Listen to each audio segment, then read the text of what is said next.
जी, आप दोनों से ही जानना चाहेंगे। उत्तर प्रदेश तो एक ऐसी बात है जिस पर अब एक चर्चा शुरू हो गई है और अब इसका एनालिसिस लंबा चलेगा कि आखिर ऐसा क्यों हुआ जाहिर तौर पर। लेकिन हम देख रहे हैं कि बढ़त भी बनाई हुई है बीजेपी और एनडीए ने, सरकार बन भी रही है, हैट्रिक लग भी रही है, लेकिन कांग्रेस पार्टी के जिस तरह से सोशल मीडिया पर चीजें आ रही हैं, जिस तरह से वो कह रहे हैं नैतिक आधार पर अब ये सरकार को हट जाना चाहिए, नरेंद्र मोदी के खिलाफ बात कर रहे हैं, ये नैतिक आधार क्या है? मतलब जब हैट्रिक मिल रही है। देखिए, विपक्ष की तो ये भूमिका है। विपक्ष एक ब्रेकिंग न्यूज अशोक जी, सॉरी, केसी त्यागी, शायद इसी मुद्दे पर उनका एक बड़ा बयान आ गया। इस वक्त की ब्रेकिंग न्यूज, जेडीयू नेता केसी त्यागी का बड़ा बयान आया है, जिन्होंने एक बड़ी बात कही है। जरा वो बयान हम दिखा देते हैं। हम एनडीए में ही बने रहेंगे, ये बहुत बड़ा एक एनडीए के लिए सुकून की खबर है कि बीजेडी और खासकर टीडीपी से और जेडीयू से मिलने के लिए केसी वेणुगोपाल बन रही है एनडीए की सरकार। जेडीयू के वरिष्ठ नेता केसी त्यागी की तरफ से ये बड़ा बयान आया। तो एक तरीके से जो अटकलों का बाजार था और जो प्लांट करने की खबरें कोशिश हो रही थी, ठीक है, इस मामले में ज्यादा बात करने के लिए हम चलते हैं राजेश राज के पास, जिस बारे में और जानकारी देंगे। जी राजेश।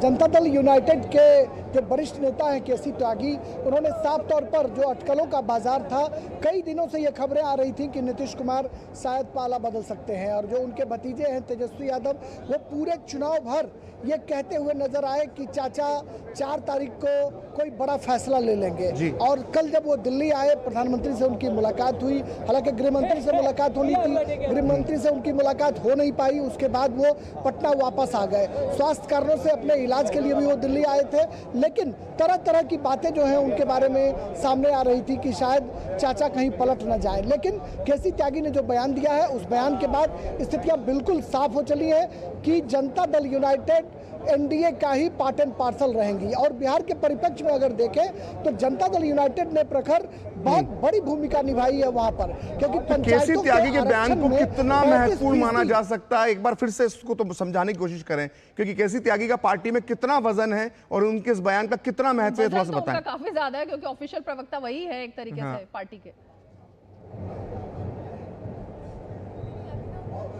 जी राजेश।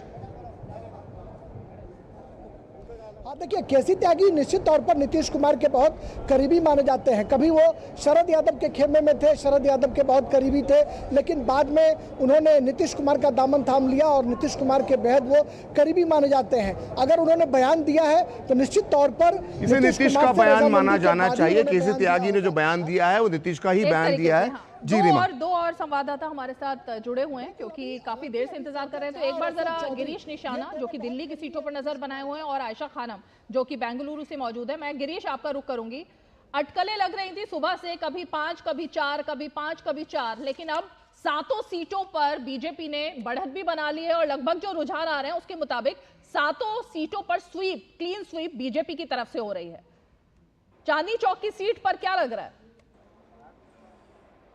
देखिए रीमा, मैं आपको बताना चाहूँगा, क्योंकि सुबह जरूर कभी इस पाले कभी उस पाले में गेंद दिखाई दे रही थी, लेकिन अब स्थिति करीब 5 घंटे बाद लगभग पूरी तरह से क्लियर हो चुकी है कि दिल्ली की 7 सीटों पर जो भाजपा ने पूरी तरह से बढ़त बना रखे है। यानी कि पिछली बार जो 7 सीटें जीत कर आए थे, एक बार हो सकता है फिर से दिल्ली की 7 सीटों पर भाजपा ही जीत के आएगी। क्योंकि मैं आपको इस तरह से बताना चाहूँगा, अगर उत्तर पश्चिमी दिल्ली की बात करें, जहाँ पर भाजपा ने योगेंद्र चंदोलिया को चुनावी मैदान में उतारा था, उन्होंने अपनी इतनी बढ़त ले ली है कि 1,27,000 की बढ़त ली है। तो अपने आप में आप देख सकते हैं वो चांदनी चौक सीट को लेकर के थी और ईस्ट दिल्ली को लेकर के थी। इन दोनों सीटों पर मार्जिन क्या चल रहा है? देखिए, इन दोनों सीटों की बात की जाए तो करीब 30,000 से ज्यादा इस समय प्रवीण खंडेलवाल जो हैं वो 30,000 वोट से ज्यादा से लीड ले रखी है चांदनी चौक पर। हालांकि सुबह जरूर एक बार वो पीछे हुए थे, लेकिन वो लगातार फिर प्रवीण खंडेलवाल चांदनी चौक सीट पर अब आगे बढ़े हुए हैं। लगभग 1 घंटे के बाद कह सकते हैं कि स्थिति पूरी क्लियर हो जाएगी और उसके परिणाम भी आ जाएंगे। पूर्वी दिल्ली की अगर बात की जाए तो पूर्वी दिल्ली पर हर्षदीप मल्होत्रा और आम आदमी पार्टी के कुलदीप कुमार के बीच मुकाबला चलता रहा और लगातार हर्ष मल्होत्रा पहले ही अपने जो पहली बारी के साथ ही लगातार उन्होंने बढ़त बनाए रखी हुई है और अभी तक लगातार करीब 36,000 से ज्यादा वोटों से अभी भी उन्होंने बढ़त बनाई हुई है और उम्मीद की जा रही है कि कुछ एक घंटे के भीतर शायद दिल्ली की 7 सीटों के परिणाम सबके सामने होंगे। लेकिन अभी तक नैरेटिव बनाने की कोशिश हुई थी। आयशा खानम, आपके पास आना चाहेंगे। आयशा से सवाल ये पूछा जाना चाहिए, कर्नाटक को लेकर सवाल पूछा जाना चाहिए कि प्रखर वो नैरेटिव की जो बात थी, नैरेटिव सेट हुआ और ये बनाने की कोशिश हुई कि कर्नाटक में बीजेपी को नुकसान होगा, लेकिन इसका बहुत ही उल्टा एक नतीजा दिखाई दे रहा है। आयशा जी देखिए, ये कहा जा रहा था कि कर्नाटक में बीजेपी जो 25 सीट पर है इस समय 2019 के नतीजों के बाद, तो बीजेपी यही मानकर चल रही थी कि कम से कम 23-24 सीटें तो बीजेपी के खाते में आ जाएंगी। लेकिन कुछ हद तक बीजेपी को कुछ जगहों पर नुकसान झेलना पड़ा है। लेकिन जिस तरह से बीजेपी ने जेडीएस के साथ अलायंस बनाया, जेडीएस के साथ जो गठबंधन बनाया, उसको देखते हुए बीजेपी को ज्यादा नुकसान होता हुआ नजर नहीं आ रहा है। और यही बात जो कर्नाटक में जो नैरेटिव बनी थी कि कर्नाटक सरकार की 5 गारंटीज वर्सेस मोदी की 1 गारंटी, तो ये गारंटीज की एक जंग देखने को मिली थी। लेकिन साफ नजर आ रहा है कि जमीनी हकीकत जो है, 5 गारंटीज की जो जमीनी हकीकत है, वो पूरे 28 सीटों पर नजर नहीं आ रही है। मेरे साथ कविता हैं जो कांग्रेस के स्पोक्स पर्सन है, बताएंगे। कविता, ये बताइए कि 5 गारंटीज की बात कह रही थी कांग्रेस, लेकिन यहाँ पर मोदी की गारंटी चली है। नजर आ रहा है कि मोदी की गारंटी साफ इन तमाम सीटों पर उसका असर देखने को मिल रहा है। वो बिल्कुल मैं नहीं, ये नहीं मानती, क्योंकि अभी जो हमारा एक ही सीट था पहले, अभी ऑलमोस्ट अबाउट 10-11 में हम लीड कर रहे हैं। दूसरी बात ये है कि जो जेडीएस का अलायंस है बीजेपी का, वो थोड़ा बहुत उनका पॉजिटिव हुआ है। इसका मतलब ये नहीं है, ये है कि मोदी का जो गारंटी है वो ठीक से नहीं चल रहा है। उनके साथ जेडीएस के साथ था, इसलिए थोड़ा पॉजिटिव हो रहा है, स्पेशली द मैसूर रीजन में। तो ये मेरा मतलब इसमें से जो आंकड़े निकल रहे, इसका जो एनालिसिस है वो जेडीएस की बल पे ये अभी जो बड़ा झटका भी लग रहा है कांग्रेस को। यहाँ पे डीके सुरेश पीछे हैं जी, डीके सुरेश बहुत बड़ी मार्जिन से पीछे हैं। क्या लगता है आपको? नहीं, वो तो एक्चुअली जो आप टेक्निकली एनालिसिस करेंगे, जेडीएस और बीजेपी का जो नंबर्स है वो ऐड किया तो वो पॉजिटिव ही होता है उनको। तो ये जो नेगेटिव है वो सुरेश की वर्चस्व से नहीं है, क्योंकि वो एक बहुत ही वेरी गुड पार्लियामेंटेरियन है, बट ये जो कॉम्बिनेशन है बीजेपी एंड जेडीएस का, इसकी वजह से उनको अभी जैसे कविता बता रहे हैं कि जेडीएस और बीजेपी का कॉम्बिनेशन जो अलायंस यहाँ पर रहा है, वो यहाँ पर बीजेपी के लिए फायदेमंद साबित हुआ, एनडीए के लिए फायदेमंद साबित हो रहा है। कुमार स्वामी जीत रहे हैं और कोलार से जेडीएस के उम्मीदवार भी जीत चुके हैं।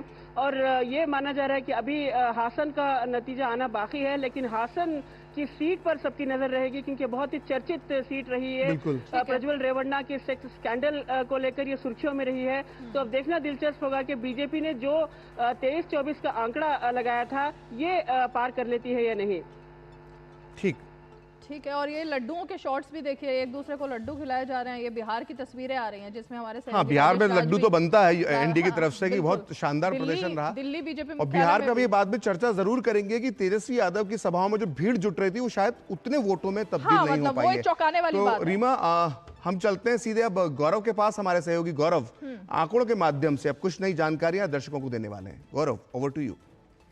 प्रखर जी और रीमा जी, और आइए अब आपको समूचे राष्ट्र में बताते हैं कि अब की बार जो क्षेत्रवार तरीके से कौन सी पार्टी सबसे आगे नजर आ रही है। तो ऐसे में देखिए, अब हम उत्तर भारत की बात करें तो आप देख सकते हैं ये मैप है भारत का, और इसमें उत्तर भारत में 126 सीटें जो हैं, उसमें एनडीए की अगर हम बात करें तो 58 सीटें एनडीए को यहां पर मिलती हुई नजर आ रही है। और साफ तौर पर देखें तो 38 सीटों का उनको यहां पर नुकसान हुआ है। इसके अलावा इंडी गठबंधन की बात करें तो 62 सीटें, क्योंकि 44 सीटें प्लस हुई हैं। और ये जो पूरा क्षेत्रफल आप देख रहे हैं, ये उत्तर भारत है। ये उत्तर भारत अब की बार एक नई कहानी गढ़ने जा रहा है। और अदर्स की बात करें तो 6 सीटें उनको यहां पर मिलती हुई नजर आई हैं। और साफ तौर पर पिछली बार की बात करें 2019 से, तो अब की बार ये 6 सीटों का नुकसान भी है। तो ये तो बात रही उत्तर भारत की, जो समूचे राष्ट्र की हम बात कर रहे हैं। अलग क्षेत्र की बात करते हैं तो पूर्वी भारत की ओर अब आपको लिए चलते हैं। पूर्वी भारत में देखिए कि एनडीए 74 सीटें, आपकी बात 3 सीटें यहां पर प्लस हुई हैं। उसके अलावा इंडी गठबंधन की जब हम बात करते हैं तो 43 जो सीटें हैं उसमें आप देखिए कि 14 सीटें आपकी बार प्लस होती हुई नजर आई है। और वो जो क्षेत्रफल है वो भी हम आपको वहां पर आप कलर्स देख सकते हैं कि जिस तरह से जिसकी सीटें ज्यादा है उसका वहां पर कलर नजर आ रहा है। और अदर्स की बात करें तो उनको -17 सीटें, यहां पर 17 सीटों का घाटा हुआ है, 1 सीट अदर के खाते में गई है। ये अदर्स वो है जिसमें निर्दलीय भी हैं और इसके अलावा जो क्षेत्रीय पार्टियां हैं उनके भी अनुमान यहां पर लगाए जा रहे हैं। तो ये पूर्वी भारत की बात है। और इसके बाद अगर हम अगले उसको देखें तो ये उत्तर पूर्व का जो इलाका है, आप यहां पर देखिए और इसको समझने की कोशिश है, क्योंकि साफ तौर पर 25 सीटें यहां पर है और ये 25 सीटें अपने आप में काफी महत्वपूर्ण है। एनडीए की बात करें तो 14 सीटें आप देख सकते हैं, 3 सीटों का यहां पर घाटा नजर आ रहा है। इंडी गठबंधन की बात करें तो 8 सीटें हैं जिसमें 3 सीटें प्लस अब की बार हुई हैं 2019 से लेकर अब की बार। और अदर्स की बात करें तो 3 सीटें यहां पर नजर आ रही हैं। यह है इन 25 सीटों का आंकड़ा जो कि उत्तर पूर्व भारत से निकलती हुई सामने आ रही है। इसके अलावा अगली अगर हम क्षेत्रफल की बात करें तो आप ये देखिए दक्षिण भारत जो आपकी बार काफी महत्वपूर्ण रहा है और तमाम पार्टियां, चाहे हम एनडीए की बात करें चाहे इंडिया अलायंस की बात करें, दक्षिण भारत पर खास फोकस रखा गया था। 131 सीटें, पिछली बार 129 सीटें थी जिसमें से 29 भाजपा के पास, एनडीए के पास थी। और ऐसे में काफी महत्वपूर्ण था अब की बार का दक्षिण भारत का ये समीकरण, जिसमें आप देखिए कि एनडीए की हम अलायंस की बात कर रहे हैं तो वहां पर 49 सीटें, यानी कि 15 सीटें जो हैं वो प्लस होती हुई नजर आई हैं। और इसके अलावा जो देखिए इंडी गठबंधन की हम बात कर रहे हैं 76 सीटें, 13 सीटों का इजाफा नजर आ रहा है। अदर्स की बात करें तो 6 सीटें यानी कि -28। और ये अदर्स वही है जो हम देख रहे हैं, जो क्षेत्रीय पार्टियां हैं उनको अब की बार घाटा होता हुआ यहां पर साफ तौर पर नजर आ रहा है। ये जो रुझान थे वो अब नतीजों में धीरे धीरे करके कन्वर्ट होते हुए नजर आ रहे हैं। तो समय के साथ साथ इसमें और परिवर्तन आता हुआ नजर आएगा। इसके अलावा देखिए मध्य भारत की हम बात कर रहे हैं। मध्य भारत का इलाका आप देख सकते हैं 39 सीटें एनडीए के पास। और इसके अलावा इंडी गठबंधन की बात करें तो 1 मात्र सीट और 2 का इनको नुकसान। और अदर्स की बात करें तो 0 आप साफ तौर पर यहां पर नजर आ सकता है, क्योंकि ये मध्य भारत की बात हम कर रहे हैं। और ये समूचे देश में अब की बार जो उथल पुथल का माहौल देखने को मिला, क्योंकि तमाम जो आंकड़े लगाए गए थे अब वो धीरे धीरे करके परिवर्तित होकर, रुझान जो है वो परिवर्तित होकर धीरे धीरे नतीजों में तब्दील होते हुए नजर आएंगे। पश्चिमी भारत की हम बात करते हैं। पश्चिमी भारत में 103 सीटें और यहां पर एनडीए 59 सीटों पर -38, आपको जैसा कि देख रहे होंगे आप इस मैप के जरिए हम आपको दिखाने की कोशिश कर रहे हैं। और इंडी गठबंधन 42 यानी 39 का आप देखिए एक अच्छा खासा इजाफा यहां पर इंडी गठबंधन में देखने को मिला है। अदर्स की बात करें तो अदर्स 2 और 1 सीट का यहां पर नुकसान। तो ऐसे में अब की बार के जो तमाम फैक्टर्स थे वो यहां पर नजर आ रहे हैं। ये पश्चिमी भारत की बात है। तो सिलसिलेवार तरीके से जो हमने आपको दिखाया। और ये देखिए अब की बार जो कौन से ऐसे प्रमुख उम्मीदवार हैं जो अब की बार चुनावी मैदान में ताल ठोकते हुए नजर आए। सबसे पहले बात कंगना रनौत की कर लेते हैं। मंडी से जो हॉट सीट अब की बार मानी जा रही थी, और हिमाचल प्रदेश में आप देख सकते हैं कि उन्होंने यहां से ताल ठोकी और वो अब की बार आगे इसमें निकलती हुई नजर आई। इसके अलावा राजबब्बर की बात करें तो गुड़गांव हरियाणा की सीट जो अब की बार पीछे चलते हुए नजर आ रहे हैं। और ये वो उम्मीदवार हैं जो प्रमुख उम्मीदवार हैं, जो बड़े फेसेस हैं अब की बार के, वो हम आपको यहां पर दिखा रहे हैं। कांग्रेस से ये पीछे चलते हुए नजर आ रहे हैं। प्रमुख उम्मीदवार की बात करें तो शत्रुघ्न सिन्हा आसनसोल पश्चिम बंगाल से, और ये आगे बढ़ते हुए नजर आ रहे हैं और इनके भी वोट प्रतिशत में आपकी बार देखा गया इजाफा देखने को मिल रहा है। इसके अलावा अगले कैंडिडेट की बात करें तो अरुण गोविल हैं, जो कि मेरठ से आपकी बार चुनावी ताल ठोकते हुए नजर आए। भाजपा से चुनावी ताल ठोक रहे थे और ये पीछे चलते हुए नजर आ रहा है। तो साफ तौर पर ये जो तमाम प्रमुख उम्मीदवार है। इसके बाद हेमा मालिनी की बात कर लेते हैं। मथुरा सीट काफ़ी हॉट प्रोफाइल सीट मानी जा रही थी और इसमें उत्तर प्रदेश की, और ये भी आगे चलती हुई इसमें नजर आ रही है। तो ये तमाम प्रमुख उम्मीदवार हैं जिनके हम फेसेस के साथ साथ आपको बता रहे हैं कि कौन आगे चल रहा है, कौन पीछे चल रहा है, और समूचे भारत में क्या कुछ अब की बार की जो स्थितियां हैं वो साफ तौर पर नजर आई। जनादेश जो कि हम देख रहे हैं कि 2024 में अब की बार देखिए किस ओर जाता हुआ नजर आ रहा है। ये आप आंकड़ों के जरिए समझ सकते हैं। 239 बीजेपी, कांग्रेस की बात करें 98 और अदर्स 206। तो मेजोरिटी जो है 272 की है। और ऐसे में देखिए जो एनडीए घटक दल है वो कहीं ना कहीं मेजॉरिटी के करीब और उसको पार करता हुआ नजर आ रहा है। तो ऐसे में अभी भी हमें थोड़ा सा इंतजार करना होगा। धीरे धीरे जो रुझान है वो नतीजों में कन्वर्ट होते हुए नजर आएंगे। रीमा जी और प्रखर जी, ओवर टू यू। शुक्रिया गौरव, और आपने तमाम रुझान और सीट वाइज सारी चर्चा की। लेकिन अशोक जी, जो मैंने आपसे सवाल किया था एक बार जरा उसी पर वापस आते हैं। इस चुनाव में एक नैरेटिव सेट करने को लेकर पूरा चुनाव याद रखा जाएगा, और ये वही नैरेटिव है जो आज भी चल रहा है। बीजेपी 240 सीटों पर आगे चल रही है और कांग्रेस 99। लेकिन कांग्रेस पार्टी प्रधानमंत्री नरेंद्र मोदी पर निशाना साध रही है और नैतिक आधार की याद दिला रही है उनको।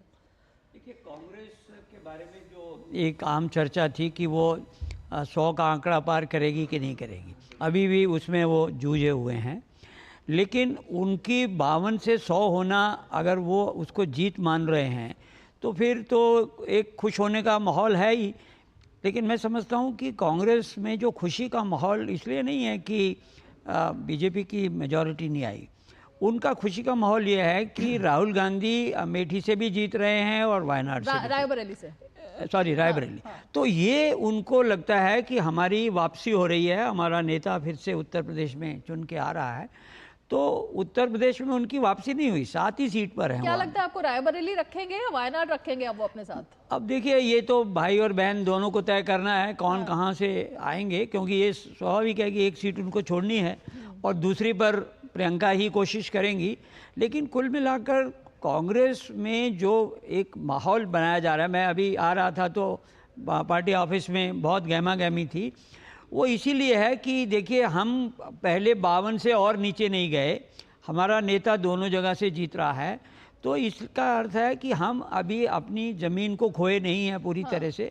तो एक उत्साह माहौल देने के लिए बहुत अच्छी बात है। कांग्रेस, मैं तो शुरू से कहता हूं कि एक राष्ट्रीय दल 2 रहने ही चाहिए, और अगर कांग्रेस का रिवाइवल होता है, उनको देखिए 9 सीट तो लगभग तमिलनाडु से ही मिल रही हैं, तो अलायंस में उनको जो सीट मिल रही हैं, उत्तर प्रदेश की भी 7 सीट अलायंस के कारण मिल रही हैं। तो अपने दम पर अगर वो सीट ले रहे हैं तो राजस्थान से ले रहे हैं, इसमें 2 राय नहीं है, और कर्नाटका में ले रहे हैं, और भी कुछ एक जगह पर हरियाणा में ले रहे हैं अपने दम पर। तो ये अच्छी बात है, तो उसके लिए उनका खुश होने में मैं समझता हूँ कोई समस्या नहीं है। लेकिन उनको ये था कि कहीं हमारा जहाज़ पूरी तरह से डूब ना जाए, इसलिए वो जहाज़ अभी कायम है और हम आगे बढ़ सकते हैं। इस उत्साह के साथ पार्टी में एक नया जोश आया है, और ये कोई लोकतंत्र में अच्छी बात है, मैं समझता हूँ अच्छी बात है ये। ठीक, तो हमारे साथ कुछ राजनीतिक मेहमान भी इस वक्त जुड़ चुके हैं। हमारे साथ कांग्रेस के प्रवक्ता अनिल धूम जुड़ चुके हैं, वहीं समाजवादी पार्टी का पक्ष रखने के लिए तारिक खान हमारे साथ जुड़ चुके हैं। इसके अलावा शिवसेना उद्धव ठाकरे गुट के संजय गुप्ता अभी नहीं जुड़े हैं हमारे साथ। रोहित चहल जुड़ रहे हैं, रोहित चहल बीजेपी के प्रवक्ता जुड़ चुके हैं। तारिक खान हमारे साथ समाजवादी पार्टी की तरफ से जुड़े हैं। तारिक जी, परसों आप हमारे साथ शो में थे 5 की पंचायत में, और काफी ताल ठोक कर आप बात कर रहे थे, तो काफी हद तक आपकी जो प्रेडिक्शन थी वो तो सही साबित हुई। देखिए, ये सारी प्रेडिक्शन जनता की है, और दिल से शुक्रिया अदा करता हूं उत्तर प्रदेश की जनता का और देश की जनता का कि उन्होंने समाजवादी पार्टी और माननीय राष्ट्रीय अध्यक्ष अखिलेश यादव जी की बातों पर यकीन किया। और आप सोचिए, अभी कोई कह रहा था कि छोटी बात है, 5 मंत्री उत्तर प्रदेश से हार रहे हैं, संजीव बलियान हार रहे हैं, टेनी साहब हार रहे हैं, स्मृति ईरानी हार रही हैं, निरंजन ज्योति हार रही हैं। आप फैजाबाद, जहां पर प्रधानमंत्री ने रोड शो किया, आप वहां पे हार रहे हैं। क्या वजह है? कोई तो वजह होगी, कोई तो वजह होगी।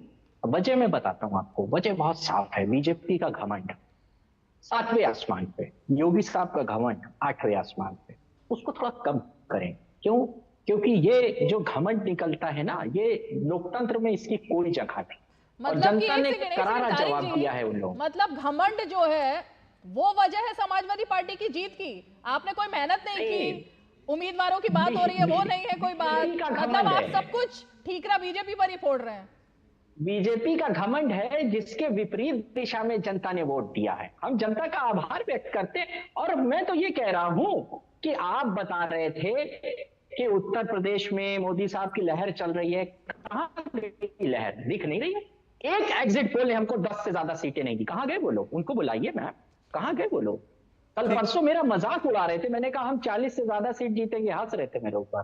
आज भी हंसे, अब जनता हंस रही होगी उनके। अब आप रोहित चहल जो है वो आपकी बातों का जवाब देंगे, क्योंकि आपने सारी वजह बता दी और कहा, रोहित इनका कहना है तारिक साहब का, कि जो घमंड था उत्तर प्रदेश बीजेपी के नेताओं का, वो बीजेपी को वहां पर ले डूबा है। रोहित,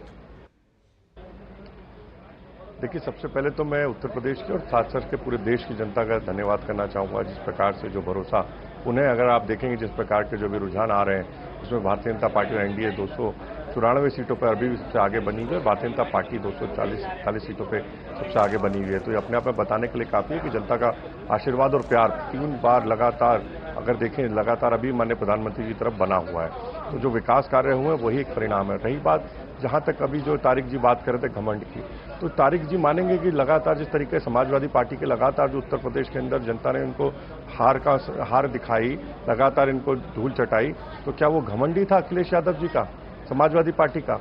तो मुझे लगता है अब ये रुझान है तारिक भैया, अभी रुक जाइए तारिक जी, मुझे लगता है परिणाम आएंगे तब आपको मालूम पड़ेगा कि देश की जनता हो और उत्तर प्रदेश की जनता का लगातार प्यार और जो आशीर्वाद है वो माननीय प्रधानमंत्री जी के लिए, भारतीय जनता पार्टी के लिए लगातार बना हुआ। और निश्चित तौर पे भारतीय जनता पार्टी की पूर्ण बहुमत की सरकार और एनडीए की सरकार बनने जा रही है। और आप लोग लगातार जिस तरीके से जाति की राजनीति, धर्म की राजनीति करते रहते हैं, जनता उससे अब बिल्कुल स्वीकार करने वाली नहीं है। और मुझे लगता है थोड़ी देर और रुकेंगे तो उसके बाद तारिक जी को जनता के मत के द्वारा यही लोग थे। अगर आपको याद है ये कह रहे थे कि एग्जिट पोल की बात करें, 10 सेकंड और लूंगा मैं, एग्जिट पोल की बात कर रहे थे, कल तक ये एग्जिट पोल, कल तक ये ईवीएम पे भी सवाल उठा रहे थे, ईवीएम पे भी सवाल उठा रहे थे। की बात हो गई पुरानी, लेकिन अब जो बीजेपी का परफॉर्मेंस रहा है उत्तर प्रदेश में, उसमें कम से कम आपकी पार्टी को आत्ममंथन करना पड़ेगा, क्योंकि जब बीजेपी ने 2014 हो चाहे 2019 हो, जब अच्छा परफॉर्मेंस किया तो उत्तर प्रदेश की एक बड़ी भूमिका थी। अगर उत्तर प्रदेश में बीजेपी का किला ढह रहा है तो पार्टी को आत्ममंथन करने का आप समय उत्तर प्रदेश को लेकर आ गया है। रीमा, मैं जरा एक बार, जहां तक बात है वो एग्जिट पोल पर अभी भी सवाल खड़ा कर रहे हैं, उनका वही पॉइंट था। लेकिन जो आप बात कह रहे हैं, क्योंकि अनिल धून जी भी हमारे साथ जुड़ रहे हैं, कांग्रेस के प्रवक्ता। अनिल जी, उत्तर प्रदेश पर क्योंकि अभी बात चल रही है, उत्तर प्रदेश में कांग्रेस का ये जो प्रदर्शन है, आप इसका क्रेडिट अखिलेश यादव को देंगे? क्योंकि सारे एनालिसिस यही कह रहे हैं कि जो वहां का वोट था वो कांग्रेस में भी शिफ्ट हुआ समाजवादी पार्टी का और आपको फायदा हुआ, तो क्या क्रेडिट दे रहे हैं अखिलेश यादव को आप?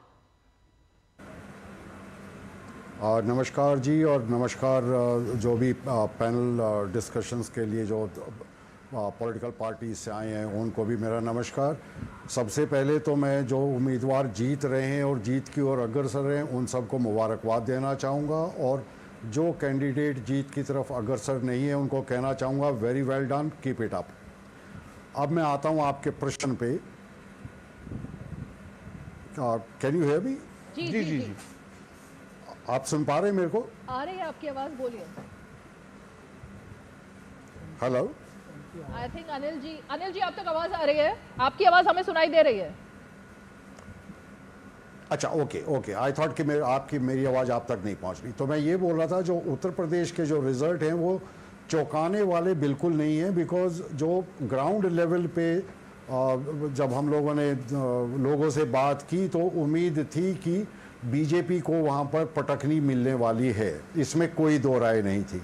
और इसका सबसे बड़ा जीता जागता जो सबूत सामने आया था वो था जब मंदिर में प्राण प्रतिष्ठा और वो सब हुआ, उसके बाद में जब वो नैरेटिव नहीं बन पाया तो उससे बड़ा और कोई प्रूफ जनता के लिए या आपके और मेरे लिए नहीं था कि उत्तर प्रदेश में हवा किस ओर बह रही है।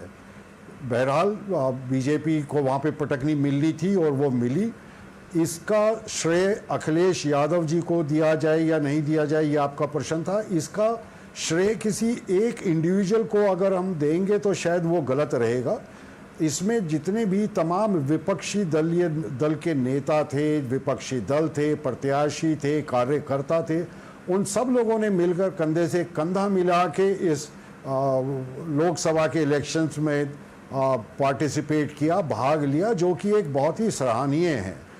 और ये बहुत ही सराहनीय इसलिए है कि ये हम जानते हैं कि बीजेपी ने किस तरह की विंडिक्टिव राजनीति ऑपोजिशन के बरखिलाफ की है पास्ट में और रीसेंट पास्ट में। उस चीज़ को देखते हुए विपक्षी दल बिल्कुल निडर रहा, झुका नहीं, डरा नहीं। आई थिंक ये अपने आप में एक बहुत बड़ी चीज़ है और जिसके लिए मैं हर विपक्षी दल के नेता को, और चूंकि अखिलेश यादव जी सबसे बड़े नेता के रूप में उभरे हैं, विपक्ष के तौर पे उभरे हैं उत्तर प्रदेश में, खास तौर पर अच्छा, ओके, सर इस वक्त चीज की के कमी है, जरा तारिक जी के पास एक बार फिर से रुक कर लेते हैं। तारिक जी, क्योंकि रोहित चैल ने जो बात कही उस पर आपका रिएक्शन, और दूसरा अनिल जी कह रहे हैं कि क्रेडिट किसी को नहीं जाता है, बीएसपी के जो वोट थे वो कहाँ ट्रांसफर हुए हैं? तारिक जी, फायदा तो आपको ही मिला ना उसका भी। देखिए, सबने वोट दिया है। अखिलेश जी का जो एक प्रोग्रेसिव आइडिया था कि सबको साथ में लेके आए, हमने जातिगत जनगणना की भी बात की, उसमें सबका कंट्रीब्यूशन है और मेन क्रेडिट तो जनता को देना चाहिए ना। लीडर तो अपनी बातें सिर्फ रखता है, लेकिन वो बातें कनेक्ट कर ली और जनता को समझ में आ गई और उन्होंने हमको वोट कर दिया। और अभी बीजेपी की सरकार नहीं बनी। चंद्रबाबू नायडू ने 4% मुसलमानों को रिजर्वेशन देने की बात कही है वहां पर, और बीजेपी ने उस रिजर्वेशन का विरोध किया है। तो क्या बीजेपी अपने सिद्धांतों को तोड़कर चंद्रबाबू नायडू के साथ जा रही है? वहां पर प्रेम की बात कर ली है मोदी जी ने, ये सवाल खड़ा होता है। अभी बीजेपी 303 से 235-40 पे फंसी हुई है। इसलिए सरकार कौन बनाता है, फ्लोर टेस्ट कौन देता है, कौन पास होता है, कौन फेल होता है, ये सब कुछ देखने वाली बात है। बहुत कुछ राजनीति में बचा हुआ है। रोहित जल्दी से रिप्लाई करिए। देखिए, मुझे लगता है इनको आज मुंगेरी लाल के असीम सपने दिखते रही है, मुझे लगता है, लेकिन यहाँ पर तो स्पष्ट है कि भारतीय जनता पार्टी और एनडीए की सरकार बन रही है और बन चुकी है। जनता ने पुनः भारतीय जनता पार्टी पे, माननीय प्रधानमंत्री जी पे, एनडीए पे अपना भरोसा जताया है और निश्चित तौर पर ठीक है रोहित, मैं आपको रोकना चाहूंगा। छत्तीसगढ़ की राजधानी रायपुर से बड़ी खबर आ रही है और धाकड़ नेता बीजेपी के बृजमोहन अग्रवाल ने बनाई है बड़ी बढ़त। और बृजमोहन अग्रवाल की जीत पहले से भी तय मानी जा रही थी। 2,65,552 वोटों से बृजमोहन अग्रवाल छत्तीसगढ़ बीजेपी के धाकड़ नेता इस वक्त आगे चल रहे हैं। इस वक्त वो राज्य में मंत्री भी हैं और उनको लोकसभा का टिकट देकर चुनाव भी लड़वाया गया। यहाँ पे मैं जगदीश जी से जगदीश जी इस राज्य को बहुत अच्छे से समझते हैं। एक सवाल और ब्रेकिंग न्यूज आ रही है लोकसभा चुनाव में कांग्रेस का भी 2024 में कांग्रेस का भी खाता खुला। जालंधर से कांग्रेस के चरणजीत सिंह चन्नी जीत गए हैं और ये पंजाब से कांग्रेस का जो खाता खुला है उसकी ब्रेकिंग न्यूज इस वक्त आ रही है। यानी लोकसभा चुनाव 2024 में पंजाब में भी कांग्रेस का खाता अब खुलता हुआ दिखाई दे रहा है। जी प्रकाश। जगदीश जी, हम लोग जब बात कर रहे हैं ये तमाम इस तरह की, तो एक पट्टी बनती है जो पश्चिम राजस्थान से शुरू होती है, मध्य प्रदेश आती है और छत्तीसगढ़ तक आती है। इन तीनों चुनावों की विधानसभा चुनाव के बाद लोकसभा चुनाव होते हैं पिछले 4 बार से 5 बार से। तो इन 3 राज्यों की अक्सर चर्चा होती है कि पहले नतीजे विधानसभा में क्या रहे, लोकसभा में क्या रहे। अगर हम तीनों नतीजों की बात करें तो तीनों राज्यों में बीजेपी जीती। लेकिन ऐसा क्या हुआ कि जो त्रिदेव कहा गया था, भजन, मोहन और विष्णु को, तो विष्णु और भजन तो कर गए अपना, विष्णु और मोहन तो अपना काम कर गए, 29 में से 29 और 11 में से 10। ये भजन जी के साथ क्या दिक्कत हो गई, राजस्थान में क्या दिक्कत होगी? देखिए, अभी उसका दोष जो राजस्थान में अगर सीटें कम आ रही है तो उसका दोष अभी प्रेजेंट गवर्नमेंट को नहीं दिया जा सकता, क्योंकि उसको बहुत कम समय मिला है। और कम समय तो सर छत्तीसगढ़ और मध्य प्रदेश में जो पूर्व मुख्यमंत्री, जैसे मध्य प्रदेश में शिवराज सिंह सरकार थी, उसने जो काम किया उसका बहुत लाभ जो है इस डॉक्टर मोहन यादव की सरकार को मिला है। मध्य प्रदेश, छत्तीसगढ़ में तो कांग्रेस की सरकार थी, भूपेश बघेल की सरकार थी, लेकिन जैसे ही प्रधानमंत्री मोदी की 2 रैलियां हुई और जिसमें वो मोदी की गारंटियां 10 गारंटियां उन्होंने घोषित की, जिसमें से एक गारंटी थी कि हर महिला को, गरीब महिला को 1,000 रुपए महीना महतारी वंदन योजना के तहत दिया जाए, जो वो दिया गया, जो शुरू भी हो गया। इसका जबरदस्त असर हुआ। और दूसरा जो विष्णु साय की सरकार है, उस सरकार को नक्सल मोर्चे पर बहुत फायदा, बहुत सफलता मिली। और पिछले जब से वो सरकार आई है 180 के करीब नक्सली मारे गए और लगभग 300 के करीब लोगों ने आत्मसमर्पण किया है। तो पहले भी ये सरकार, कांग्रेस की सरकार कर सकती थी, लेकिन उसने नहीं किया। तो सरकार का, और राजस्थान में ऐसी कोई स्थिति नहीं आई। राजस्थान में ऐसा क्या हो गया 3 महीने के अंदर, मतलब ऐसी क्या स्थितियां बन गई कि मुझे लगता है कि जो सरकार, कुछ बयान मुख्यमंत्री के जो चर्चा में आए सोशल मीडिया में, जिन पर बहुत टिप्पणियां की गई, कुछ बयान जो फोन पर रिकॉर्ड हुए, उसका भी कुछ असर हुआ। लेकिन वहाँ जो किसान आंदोलन से जाटों की नाराजगी जो थी वो असर कर गई। और राजस्थान, हरियाणा, पंजाब, इन तीनों 4 राज्यों में, पश्चिम उत्तर प्रदेश भी, तो जाटों की नाराजगी ने उनको बहुत नुकसान पहुंचाया। लेकिन यहाँ पंजाब में अगर हम देखें तो वोट प्रतिशत बीजेपी का बढ़ता हुआ दिख रहा है। लेकिन वोट प्रतिशत और तमाम डेटा के लिए एक बार हम अपने सहयोगी आरेंद्र के पास चलते हैं, जो कि हमें स्टेट वाइज आंकड़े भी बताएंगे, क्योंकि पल पल आंकड़े जो हैं और रुझान वो भी बदल रहे हैं। आरेंद्र। रीमा और प्रखर, और निश्चित तौर से आंकड़ों के नजरिए से ही अभी समझना अंकगणित को बहुत जरूरी है कि आखिर ये सेटल कैसे होते हैं। राज्यवार अगर बात की जाए तो 80 सीटों वाले उत्तर प्रदेश में सबसे ज्यादा बिसात बिछी हुई थी और यहां के नतीजे अपने आप में अप्रत्याशित तरीके से आए हैं एग्जिट पोल से बरक्स। 34 सीटों पर बीजेपी है, कांग्रेस 7 सीटों पर और 35 सीटों पर सबसे बड़ी पार्टी के तौर पर समाजवादी पार्टी यहां पे नजर आ रही है। बीएसपी 0 पे, हालांकि पिछली बार 10 सीटें जीती थी। आरएलडी एनडीए का हिस्सा है, 2 सीटें उसके पास में और अपना दल के पास भी 1 सीट जा रही है, 1 सीट अदर्स के पास जा रही है। तो बड़ी बात उत्तर प्रदेश में यही है कि सबसे बड़ी पार्टी के तौर पर भी समाजवादी पार्टी 35 सीटों के साथ नजर आ रही है फिलहाल, और 34 सीटों के साथ में बीजेपी दूसरे नंबर की पार्टी दिख रही है। महाराष्ट्र की बात की जाए तो बीजेपी यहां पर 13 सीटों के साथ में मौजूद है, तो कांग्रेस के हिस्से 11 सीटें जा रही हैं। शिवसेना जो शिंदे गुट की है उसके हिस्से में 5 सीटें जाती नजर आ रही हैं।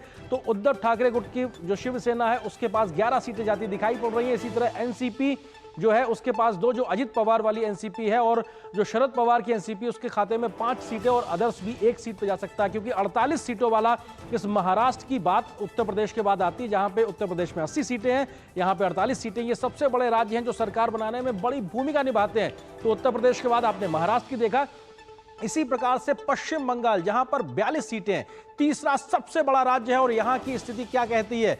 पिछले बार की 18 सीटों के मुकाबले इस बार बीजेपी 11 सीटों पर सिमटती दिखाई पड़ रही है, यानी कि बहुत कुछ जो अपेक्षाएं बंगाल से की जा रही थी बीजेपी के पक्ष में वो दिखाई नहीं पड़ रही हैं।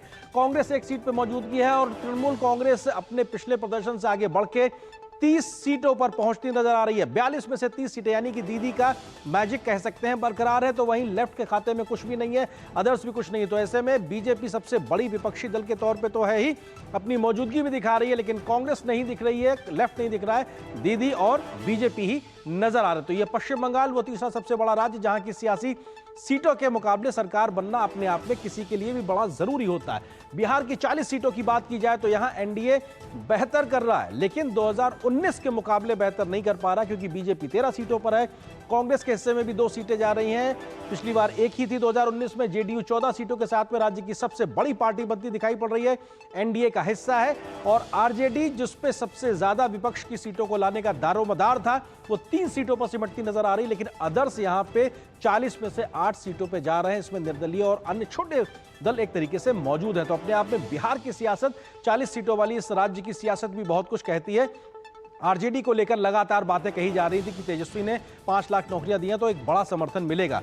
तमिलनाडु के 39 सीटों की बात की जाए तो भाजपा का फिलहाल अभी वहां पर कोई सीट नजर नहीं आ रही है। कांग्रेस के हिस्से में 9 सीटें, डीएमके के पास 21, एआईएडीएमके इस बार कुछ भी मैजिक अपना नहीं चला पा रही है, और अदर्स के खाते में 9 सीटें जा रही हैं। तो ऐसे में डीएमके जिसकी सरकार है वो अपनी बेहतरी प्रदर्शन करता हुआ यहां पे दिखाई पड़ रहा है। बीजेपी ने बहुत बेहतर किया, वोट शेयर बढ़ा है, लेकिन अभी नंबर फिलहाल आते नजर नहीं आ रहे। अंतिम आंकड़ों के बाद इस बारे में भी बात की जाएगी। मध्य प्रदेश 29 सीटें, इस पर लगातार बात हो रही थी, और पूरा का पूरा राज्य पिछले बार के प्रदर्शन के तरीके से इस बार फिर से बीजेपी के खाते में जाता हुआ, और लगभग 60% वोट मध्य प्रदेश में बीजेपी को मिला है। एक बड़ी पुरानी प्रयोगशाला के तौर पर लगातार बीजेपी ने यहां पे काम किया, और शायद उसका ही फल यहां पे मिलता नजर आ रहा है। बीते दिनों जब विधानसभा चुनाव हुए थे 167 सीटें जीती थी बीजेपी ने यहां पे, और वही प्रदर्शन यहां पर 29 सीटों के साथ में बीजेपी ने किया है अपना मध्य प्रदेश में लगातार। और कांग्रेस कोई भी सीट नहीं जीत पाई, जबकि दिग्विजय सिंह खुद चुनाव लड़ रहे थे। नकुल नाथ जो कि कमलनाथ के बेटे हैं वो चुनावी मैदान में थे, पर उनके हिस्से भी कुछ जाता नजर नहीं आ रहा। कर्नाटक की 28 सीटों की बात की जाए, बीजेपी यहां 16 सीटों पर है, 10 सीटें कांग्रेस के खाते जा रही जो कि पिछली बार उसके पास नहीं थी।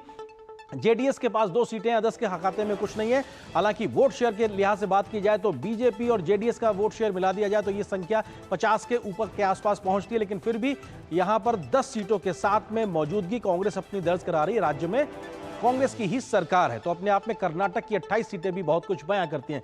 गुजरात की 26 सीटों में से जो पिछली बार बीजेपी के पास गई थी, और उनमें से 25 सीटों पर बीजेपी अपनी जीत बना रही है, और अपने आप में कई सीटों पे तो बहुत बड़ी जीत का अंतर है, और 1 सीट कांग्रेस के पास भी जाती दिखाई पड़ रही है। कमोवेश यही स्थिति मानी जा रही थी, शायद तो थोड़ा सा नुकसान हो, लेकिन 1 सीट का नुकसान बीजेपी के खाते में जाता दिखाई पड़ रहा है, क्योंकि कांग्रेस के हिस्से में जा रहा है। आंध्र प्रदेश की बात की जाए तो यहां पर भी 25 सीटें, और आंध्र प्रदेश में बीजेपी 3 सीटों पर अपनी मौजूदगी दिखा रही है, कांग्रेस 0 नजर आ रही है। यहां पर वाईएसआरसीपी 4 सीटों के साथ में अपनी मौजूदगी, तो टीडीपी के हिस्से में 16 सीटें आई हैं। ये बड़ी धसक के साथ एक मौजूदगी दिखाई पड़ रही है, और जेएनपी भी 2 सीटों के साथ में खड़ी है, तो ये भी अपनी मौजूदगी के साथ में आंध्र प्रदेश की सियासत में एक नए तेवर के लेवर के साथ में मौजूदगी दिखा रहे हैं। तो अब 25 सीटों वाले आंध्र प्रदेश में टीडीपी की एक बार फिर से सत्ता में वापसी, उस तरीके की स्थितियां दिखाई पड़ रही हैं, और जन समर्थन मिलता हुआ दिखाई पड़ रहा है। और राजस्थान की बात की जाए तो 25 सीटों वाले राजस्थान में पिछली बार 25 की 25 सीटें बीजेपी के हक में गई थी, लेकिन इस बार सिर्फ 14 सीटें और 8 सीटें कांग्रेस के पास में, 3 अन्य के खाते में गई हैं। तो वो जो पूरा समर्थन मिलता हुआ दिखाई पड़ता था राजस्थान में, वो स्थिति इस बार नहीं है। लेकिन अभी भी बहुत सी सीटें क्लोज कॉन्टेस्ट में फंसी हुई हैं जो किधर भी जा सकती है, इसलिए अंतिम आंकड़ा आना बाकी है। लेकिन 25 से 14 तक सिमटती राजस्थान में बीजेपी, ये अपने आप में कई प्रकार का संकेत देता है, इसका हम जिक्र कर रहे हैं। तो ये वो बड़े राज्य हैं जिनकी सियासी तस्वीर आपको बता रहे हैं। लेकिन यहां से ओडिशा से अप्रत्याशित जिन नतीजों की बात की जा रही थी वो दिखाई पड़ रहा है। 21 में से 19 सीटें बीजेपी जीत रही है लोकसभा की, और 1 सीट पर कांग्रेस और 1 पर बीजेडी। यहां पर लगातार बीजेडी का एक बड़ा दमखम रहा है। पिछले बार के चुनाव में 8 सीटें बीजेपी ने जीती थी, लेकिन 8 से 19 का सफर इस बार तय किया है।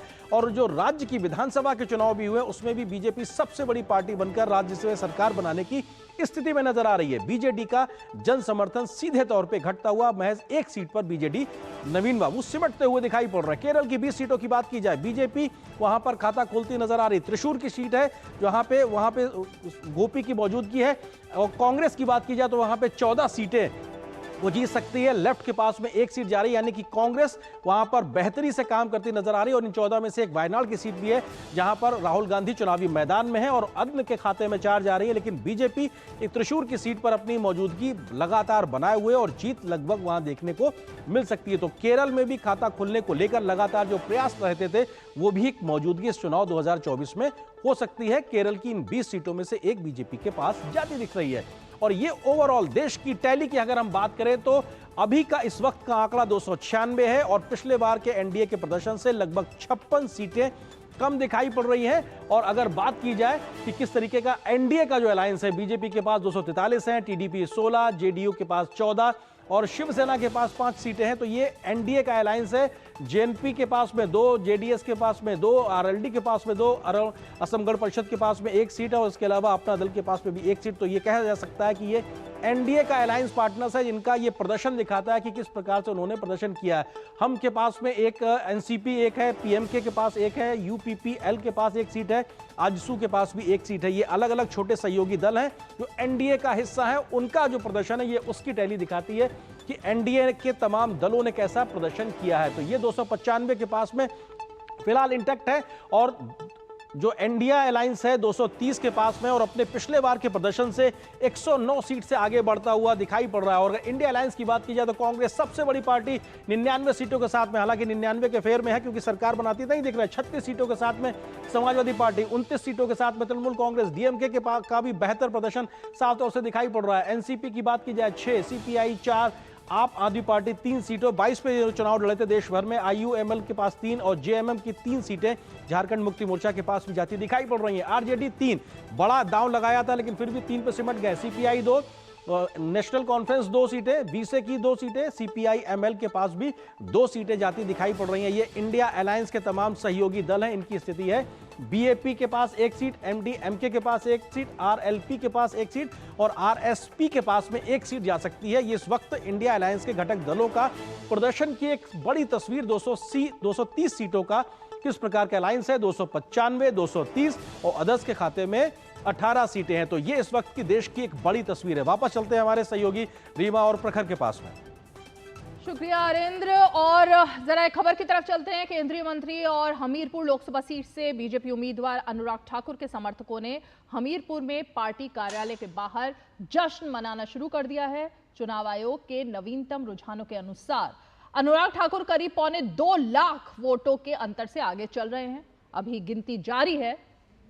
और आप देख सकते हैं इन तस्वीरों में किस तरह से केंद्रीय मंत्री अनुराग ठाकुर को उनके समर्थकों ने कंधे पर उठा लिया है।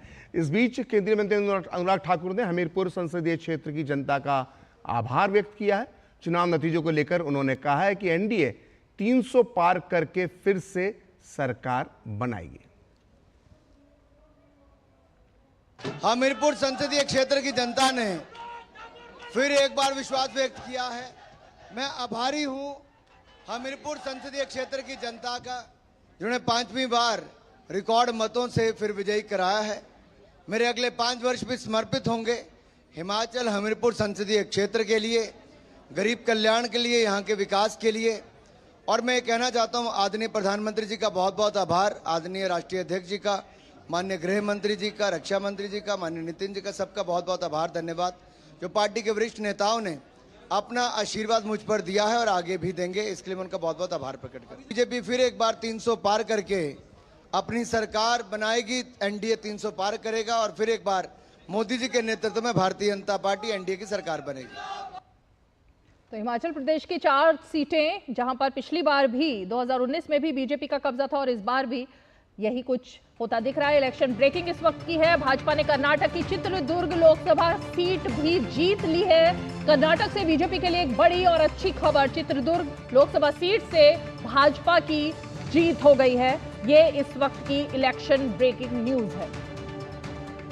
कर्नाटक के बारे में जो कहा जा रहा था कि काफी नुकसान होगा, उतना नुकसान हुआ नहीं। गोविंद करजोल को 48,000 से ज्यादा मतों से गोविंद करजोल बीजेपी प्रत्याशी जीत गए। उन्होंने कांग्रेस के बीएन चंद्रप्पा को मात दी है। तो कर्नाटक के बारे में जो कहा जा रहा था बहुत खराब प्रदर्शन बीजेपी का रहेगा, लेकिन बचाने में करीब करीब कामयाब रह गई है। प्रखर, कुछ बड़ी खबरें आ रही हैं, जरा एक बार हम बीजेपी मुख्यालय का रुख कर लेते हैं। और बीजेपी मुख्यालय में हमारे सहयोगी राजेश राज इस वक्त मौजूद हैं। राजेश राज, 2-3 बातें। एक तो क्या प्रधानमंत्री शाम 7 बजे पार्टी दफ्तर पहुंच रहे हैं कार्यकर्ताओं को संबोधित करने और उनसे मिलने के लिए, और क्या एनडीए के घटक दलों के साथ बातचीत हो रही है, कोई बैठक के बारे में इस तरह की खबरें आ रही हैं? सरकार बन गई है।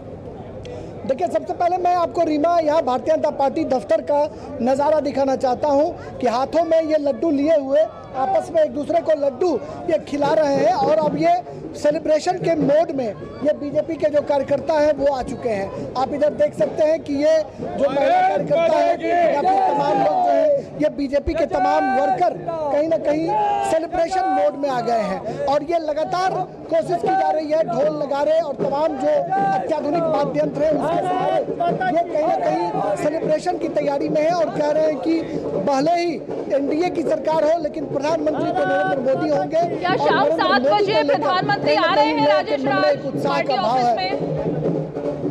क्या प्रोग्राम है? रीमा ये खबर अभी इसकी पुष्टि नहीं हो पाई है, लेकिन ये उम्मीद की जा रही है कि प्रधानमंत्री देर शाम पहुंच सकते हैं, लेकिन अभी आधिकारिक तौर पर भारतीय जनता पार्टी की तरफ से ये बताया नहीं गया है, लेकिन ये उम्मीद की जा रही है कि प्रधानमंत्री जरूर आएंगे। और जो विस्तारित भवन है बीजेपी दफ्तर जहां मैं खड़ा हूं, इसके ठीक सामने वाली जो बिल्डिंग है वहां पर तैयारियां चल रही हैं और ये उम्मीद की जा रही है कि वहां पर अभिनंदन का कार्यक्रम जरूर आयोजित किया जाएगा। और क्या उसमें एनडीए के घटक दल के नेता भी शामिल होंगे वाद्य यंत्रों के साथ? राजेश, क्या उसमें एनडीए के घटक दल के नेता भी शामिल होंगे? घटक दल के नेताओं के भी एनडीए के घटक दल के नेताओं के भी पहुंचने की संभावना जताई जा रही है, लेकिन चंद्रबाबू नायडू या नीतीश कुमार तुरंत नहीं पहुंच सकते हैं दिल्ली, लिहाजा अपना रिप्रेजेंटेटिव भेजा जा सकता है, लेकिन अभी इसकी पुष्टि प्रखर जो है वो नहीं हो पाई है। लेकिन हर हाल में यह कोशिश होगी कि एनडीए की तरफ से पीएम मोदी का अभिनंदन किया जाए और बीजेपी दफ्तर पर इसके जश्न की तैयारियां शुरू हो गई है। हाथों में लड्डू और वाद्य यंत्र लेकर लोग यहाँ पर भारतीय जनता पार्टी के कार्यकर्ता लगातार जमे हुए हैं। अपने कैमरामैन मोंटी से कहेंगे कि आपको पीछे का वो नजारा दिखाएं कि भारतीय जनता पार्टी के दफ्तर पर कैसा ये नजारा है। ये तस्वीरें लाइव हमारे सहयोगी भेज रहे हैं राजेश राज। और प्रखर, खबर यही है कि जैसा हर बार होता है कि जीत के बाद प्रधानमंत्री नरेंद्र मोदी का अभिवादन होता है और वो कार्यकर्ताओं से मिलते हैं, तो आज शाम को इस तरह का कोई कार्यक्रम हो सकता है। और जहां तक एनडीए की बात है, गृह मंत्री अमित शाह लगातार अभी तक की खबर के मुताबिक लगातार एनडीए के घटक दलों से फोन पर वो बात कर रहे हैं और मुमकिन है कि एनडीए की बैठक जल्दी बुलाई जा सकती है। बहुत बहुत शुक्रिया राजेश। जब एनडीए की बात चल रही है रीमा, जानकारी के लिए तो मुझे लगता है अनिल बंसल साहब से मुझे थोड़ा सा समझने की जरूरत है, क्योंकि बिहार को लेकर उतनी चर्चा नहीं हुई डिस्कशन में, क्योंकि लोग ज्यादातर उत्तर प्रदेश, महाराष्ट्र, बंगाल की चर्चा करते रहे, लेकिन बिहार थोड़ा सा सिनेरियो एनडीए के पक्ष में रहा। लेकिन इसमें एक अंतर देखने को मिलता है कि हमेशा जो है वो एक तरह से स्ट्राइक रेट जो होता था बीजेपी का, वो बिहार में बहुत अच्छा होता था। इस बार उल्टा हुआ है, जेडीयू का स्ट्राइक रेट बहुत अच्छा रहा है। और अगर देखा जाए तो चिराग का मतलब 5 सीट पर वो आगे चल रहे हैं, अभी हम थोड़ी देर पहले देख रहे थे। लेकिन तेजस्वी, जिनके बारे में माना जा रहा था कि भविष्य माना जा रहा था बिहार का, और हम देखते थे कि उनकी रैलियों में हजारों लाखों लोग उमड़ रहे थे, लेकिन वो सिर्फ 3 या 4 सीटों पर ही अब पकड़ बनाते हुए दिखाई दे रहे हैं। तो बिहार की राजनीति के जो नए समीकरण बने हैं उसे लेकर आप क्या सोचते हैं? समीकरण तो नए क्या, जेडीयू और बीजेपी का जो गठबंधन है उसने खराब, मतलब उनको नुकसान हुआ है लेकिन कोई खराब प्रदर्शन उनका नहीं रहा। नुकसान भी बहुत ज्यादा। और अगर आप ये बात कर रहे हैं कि 1-2 सीट जेडीयू की फालतू आ गई, तो ये चलता रहता है। बीजेपी ने उनकी कितनी कम सीटें हैं, 44-45 सीटें हैं, इसके बावजूद उनको मुख्यमंत्री का पद कितने समय से दिया हुआ है। और पिछले विधानसभा चुनाव में घोषित कर दिया था कि सीटें कम आए या ज्यादा आए, नीतीश को ही सीएम बनाएंगे, और नीतीश को ही उन्होंने सीएम बनाया था, जबकि बीजेपी की सीट बहुत ज्यादा उनकी पार्टी से थी। तो मुझे लगता है इसमें कोई ऐसी बात तेजस्वी के बारे में क्या कहेंगे? तेजस्वी को लेकर बहुत चर्चा हो रही है। तेजस्वी निश्चित तौर पर वो घायल थे, हाँ, लेकिन लग गई थी, और बहुत शानदार तरीके से उन्होंने पूरा चुनाव प्रचार, रैलियों में भीड़ उमड़ती थी। रैली में भीड़ तो आना अलग बात होती है, लेकिन जो ग्राउंड रिपोर्ट्स थी, बिहार में ऐसा कोई परिवर्तन नजर आ नहीं रहा था। ऐसा लग रहा हो कि क्यों इंडी गठबंधन कोई आधी सीटें ले जाएंगे या कोई चमत्कार कर देंगे, ऐसा नहीं लग रहा था। जेडीयू और बीजेपी का जो गठबंधन था वो फॉर्मिडेबल और काफी प्रभावशाली गठबंधन था, और सामाजिक समीकरणों के हिसाब से भी और सभी चीजों के हिसाब से उसमें कोई इस तरह की बात लग नहीं रही थी। और अगर तेजस्वी कोई ये दावा कर रहे हो कि 10 सीटें जीत लेंगे, 12 जीत लेंगे, तो मुझे लगता है बड़ी बात होती है। 0 से अगर वो 3 पर आए हैं तो कम से कम आंसू पहुंचने के लिए ये कोई अच्छा, कम उनके बारे में ये भी कहा जा रहा था कि वो जो लोकसभा चुनाव के लिए भले रैलियां कर रहे हैं इतनी, लेकिन वो भविष्य के लिए बीज बो रहे हैं। नहीं, तो विधानसभा चुनाव आने वाला है, उसकी तैयारी से नहीं, उनका फोकस तो विधानसभा पर ही है। पर देखिए ना, उनके परिवार से ही उनकी दोनों बहनें उसमें खड़ी हो गई, तो ये भी था कि परिवारवाद भी चला रहे हैं, बहुत सारी बातें पीछे चल रही हैं।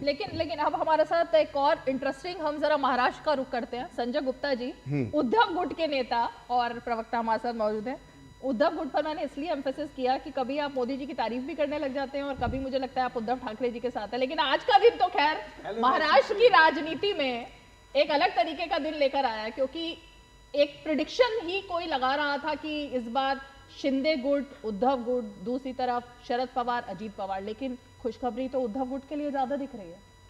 देखिए, पॉलिटिकल पार्टियां जनता के साथ भावनाओं से जुड़ती हैं, ना कि कागज पत्रों से जुड़ती हैं। अगर देश की जनता या महाराष्ट्र की जनता बाला साहब का आदर करती है तो भावनात्मक तरीके से करती हैं। कागजी तौर पर अगर किसी ने चुनाव चिन्ह हमारा छीन लिया या किसी ने नाम ले लिया, तो इसका मतलब ये नहीं कि उन्होंने बाला साहब की जो भावनाएं हैं, उनके परिवार की जो भावनाएं हैं, उनको भी छीन लेंगे।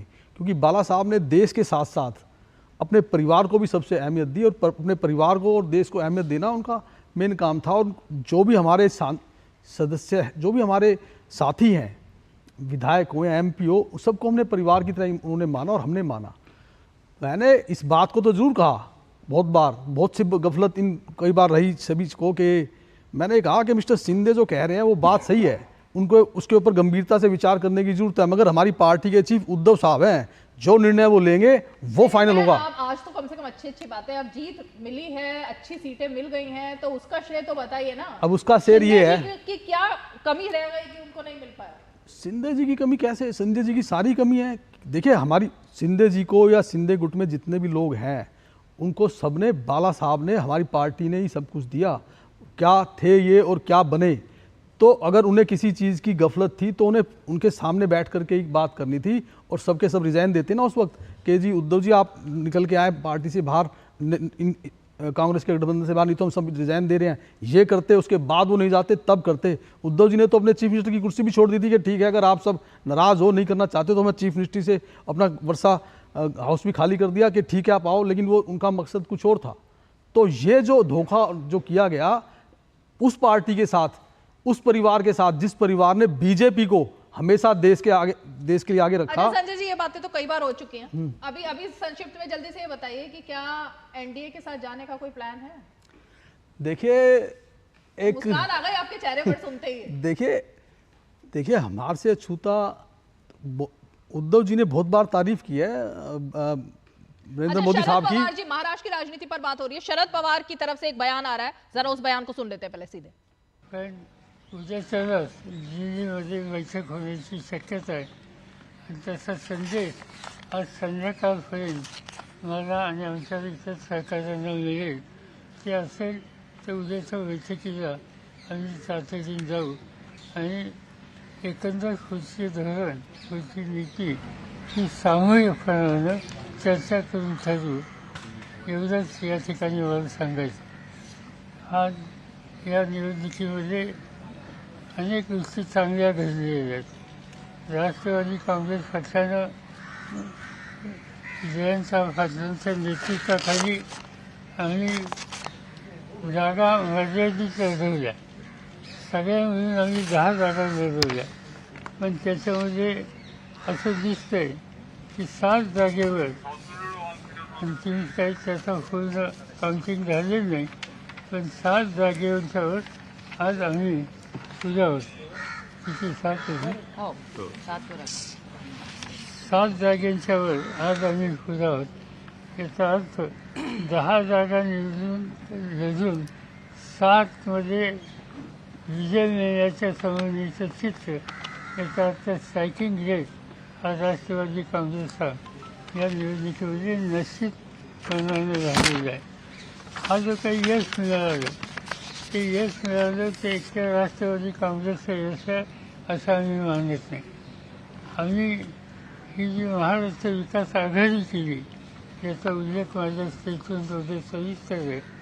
त्या आघाडीच्या वतीनं आणि इथे काँग्रेस पक्ष आणि उद्धव ठाकरेंच्या नेतृत्वाखालची शिवसेना आणि आमचे सहकारी या सगळ्यांनी एकत्रित जीवाभावाच्या वतीनं काम करण्याची भूमिका घेतली आणि त्यामुळेच हे यश जसं आम्हाला मिळालं राष्ट्रवादीला तसं काँग्रेसला मिळालं आणि उद्धव ठाकरेंच्या नेतृत्वाखालच्या पक्षाला सुद्धा मिळालं.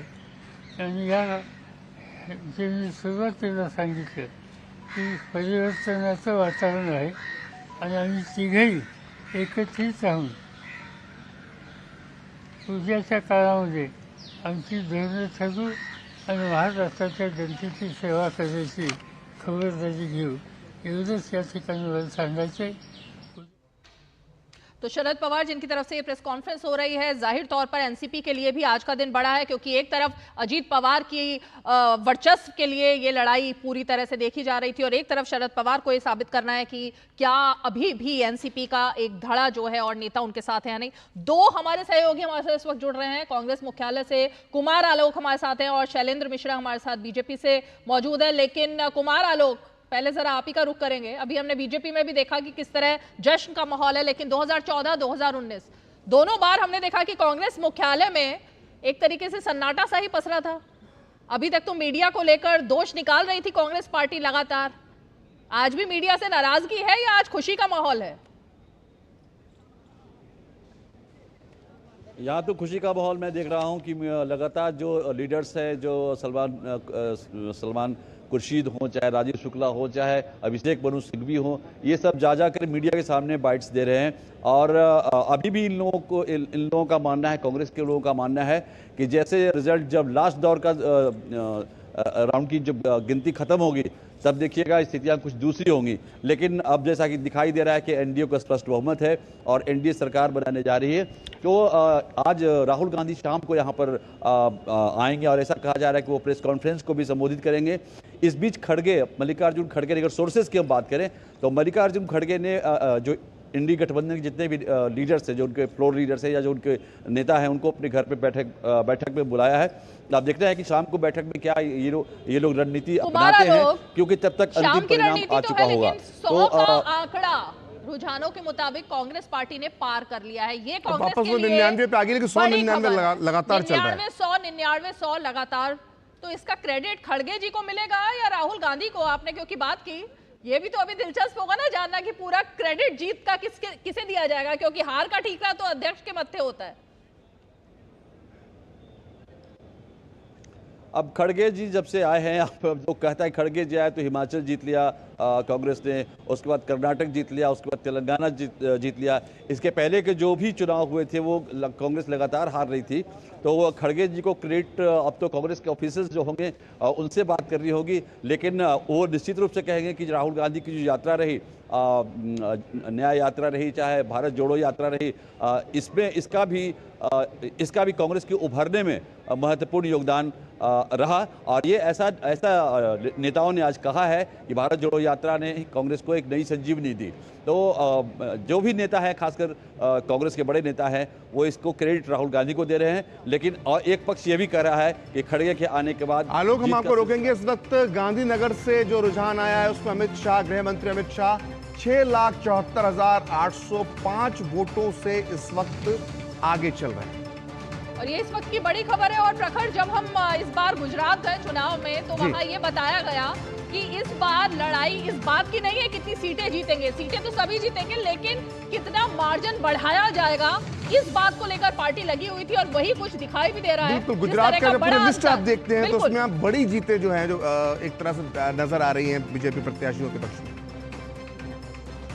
बिल्कुल, तो 6,74,805। शैलेंद्र मिश्र, आपका रुख करते हैं। आपके जुड़ने से पहले हम ये जानना चाह रहे थे कि क्या कुछ ऐसा प्लान बन पाया कि प्रधानमंत्री शाम को, जैसा हर बार होता है चुनाव नतीजों के बाद, प्रधानमंत्री कार्यकर्ताओं को संबोधित करते हैं, उनके स्वागत के लिए वहां पर एक तरीके से तैयारी होती है, क्या कुछ ऐसी तैयारी है? और एनडीए के घटक दलों के साथ क्या कोई बैठक की भी तैयारी हो रही है? ये देखिए, मैं दो खबर आपको देना चाहूँगा, लेकिन उससे पहले जो कुमार आलोक कह रहे थे, जब देखिए आपको बड़ी हार मिलती हो 2014 में, 2019 में, जब नेता विपक्ष का पद भी लोकसभा में आप ना पा पाए, तो कम से कम अब उतनी सीट आ रही, भले ही आप विपक्ष में बैठ रहे हैं, कि नेता विपक्ष का पद अब मिल सकता है, चूँकि 10% कम से कम सीटें लानी होती है, उससे काफ़ी आगे 100 सीटों के आसपास कांग्रेस जाती हुई दिखाई दे रही है। तो इसलिए वो संतोष है, उसे अब जीत कह ले या कांग्रेस पार्टी उस तरह से संतोष कर सकती है। लेकिन लगातार तीसरी बार 14 और 19, उसके बाद 2024 में एक करारी हार एक तरह से है, अगर केवल अपनी कांग्रेस पार्टी अपने सीटों की बात करे। दो बातें यह है कि बीजेपी के शीर्ष नेताओं ने एनडीए के घटक दल से बात करना शुरू कर दिया है। चंद्रबाबू नायडू से शीर्ष नेताओं की बात हुई है कि कब एनडीए की बैठक हो सकती है। जितिन राम मांझी से गृह मंत्री अमित शाह ने फोन पर बातचीत की है, ये सूत्रों से खबर है। इसके अलावा एनडीए के जो तमाम सहयोगी हैं उनसे आज शाम तक संपर्क किया जाएगा कि बैठक कब बुलाई जाए, कल बुलाई जाए कि परसों बुलाई जाए। कल उतना संभव नहीं, आप लॉजिस्टिक हिसाब से देखें, सभी नेता दिल्ली आएंगे, तो कल संभवतः परसों ये मुफीद होगा, या फिर उसके बाद कब एनडीए की बैठक बुलाई जाए, उसको लेकर विचार विमर्श का दौर शुरू हो चुका है। बीजेपी की तरफ से गृह मंत्री अमित शाह एनडीए के सहयोगों से बात करेंगे, ये चर्चा हुई है, और उस एक जो नेता है उनको फोन जाना शुरू भी हो चुका है। 2 नेताओं से बात हो चुकी है बीजेपी के शीर्ष नेताओं से। तीसरी बात यह है कि शाम को 7 बजे संभावित यह है, जिस तरह से 2014 में हमने देखा था कि बीजेपी कार्यालय में एक बड़ा जश्न हुआ था, 2019 में हम जानते हैं कि बीजेपी कार्यालय में प्रधानमंत्री नरेंद्र मोदी ने धन्यवाद एक जनता को संबोधित किया था। एनडीए अपने दम पर न केवल बहुमत हासिल करने जा रहा है, बल्कि अगर रुझान ही इस तरह से के आंकड़ों में बदले तो 300 पार एनडीए या 300 के आसपास रहेगा, तो स्पष्ट बहुमत एनडीए को मिलने जा रहा है। तो प्रधानमंत्री नरेंद्र मोदी आज शाम 7 बजे बीजेपी कार्यालय जो विस्तार है, यानी बीजेपी का जो मुख्य मुख्यालय है, केंद्रीय कार्यालय, उसके ठीक सामने जो बीजेपी कार्यालय विस्तार है, वहां पर आ सकते हैं, ऐसी चर्चा है। और हम देख रहे हैं कि बीजेपी जो कार्यकर्ता हैं वो बीजेपी के मुख्यालय पर जुटना शुरू हो गए हैं, पार्टी के अंदर। हम आगे बढ़े, लेकिन मैं बहुत संक्षिप्त में एक सवाल आपसे जरूर जानना चाहूंगी। उत्तर प्रदेश के जो रुझान आ रहे हैं, जिस तरह के नतीजे आ रहे हैं, उसको लेकर पार्टी मुख्यालय में क्या हलचल है, क्या चर्चा चल रही है वहां पर? ये देखिए, बीजेपी के नेता मानते हैं कि उत्तर प्रदेश में जो उम्मीद के मुताबिक नतीजे बीजेपी को लगता था वो नहीं आए हैं। उसके क्या वजह है, पार्टी उसका चिंतन करेगी, क्योंकि बिल्कुल बीजेपी को यह एहसास नहीं था कि उत्तर प्रदेश में इतनी बड़ी गिरावट सीट संख्या में हो सकती है 2019 के मुकाबले। क्योंकि 19 में सपा बसपा मिलकर भी जब चुनाव लड़े थे तब भी हमने देखा था कि 64 सीटें एनडीए को मिली थी, लेकिन इस बार इतनी कमी हुई। आखिर उसकी वजह क्या रही, पार्टी जाहिर तौर पर शैलेंद्र ये अब एनालिसिस का विषय रहेगा, और पार्टी के जो शीर्ष नेतृत्व है वो इस बात को लेकर मंथन भी करेंगे कि आखिर कहां पर चूक हुई और क्यों जो आंकड़ा है वो जो उनका मंसूबा था वहां तक नहीं पहुंच पाया। अशोक जी, एक सवाल जो बार बार चर्चा का विषय बन रहा था कि कहा जा रहा था मिशन साउथ को आप क्या मिलीजुली सफलता मानेंगे? क्योंकि तेलंगाना और आंध्र में सफलता वो नजर आती है, केरल में इतिहास में, आजाद भारत के इतिहास में पहली बार खाता खुलता है, लेकिन तमिलनाडु के लिए जो कहा जा रहा था कि ये आंकड़ा 10 तक पहुंच सकता है, इस तरह की बातें की जा रही थी, वैसा उस मिशन साउथ को लेकर आप क्या कहेंगे अशोक जी? देखिए, तमिलनाडु में मत प्रतिशत बढ़ रहा है, 22% के लगभग ऐसा आंकड़े आ रहे हैं, लेकिन सीट में अभी क्योंकि कोई भी वहाँ पर गठबंधन नहीं हुआ। पहले भारतीय जनता पार्टी AIADM के साथ गठबंधन करती थी तो कुछ सीटें आती थी। इस बार वो अकेले लड़े क्योंकि AIADMK की अपनी हालत बहुत ख़राब है वहाँ, और इसलिए हमने देखा कि DMK ने लगभग क्लीन स्वीप किया है और जो 9 सीट उन्होंने कांग्रेस के लिए छोड़ी थी वो कांग्रेस ने भी जीती हैं। तो तमिलनाडु में अभी कुल मिलाकर भारतीय जनता, हालांकि प्रधानमंत्री ने भी बहुत वहाँ पर प्रयास किया, सब लगा, तो मत प्रतिशत तो बड़ा है, लेकिन अभी वहाँ सीट नहीं आई। तो कुल मिलाकर जो मिशन साउथ था उसमें आप देखिए तेलंगाना, आंध्रा, कर्नाटका में भी स्थिति थोड़ी सी कम हुई है, लेकिन वहाँ अभी भी भारतीय जनता पार्टी है। और केरल में 1 सीट का आना भी मैं समझता हूँ बहुत बड़ी बात है, क्योंकि पिछले कई चुनाव से लगातार ये हम लोग बात करते थे कि मत प्रतिशत तो बढ़ रहा है लेकिन सीट नहीं आ रही। ओके अशोक जी, ये जो आपने बात कही, इसी पर जरा हमारे डेटा सेंटर में हमारे सहयोगी अजय मिश्रा मौजूद हैं, क्योंकि आंकड़ों के जरिए जरा समझने की कोशिश करते हैं कि जो आपने तमिलनाडु और तमाम राज्यों की बात कही उसकी इस वक्त के रुझान क्या है और नतीजे क्या आ रहे हैं।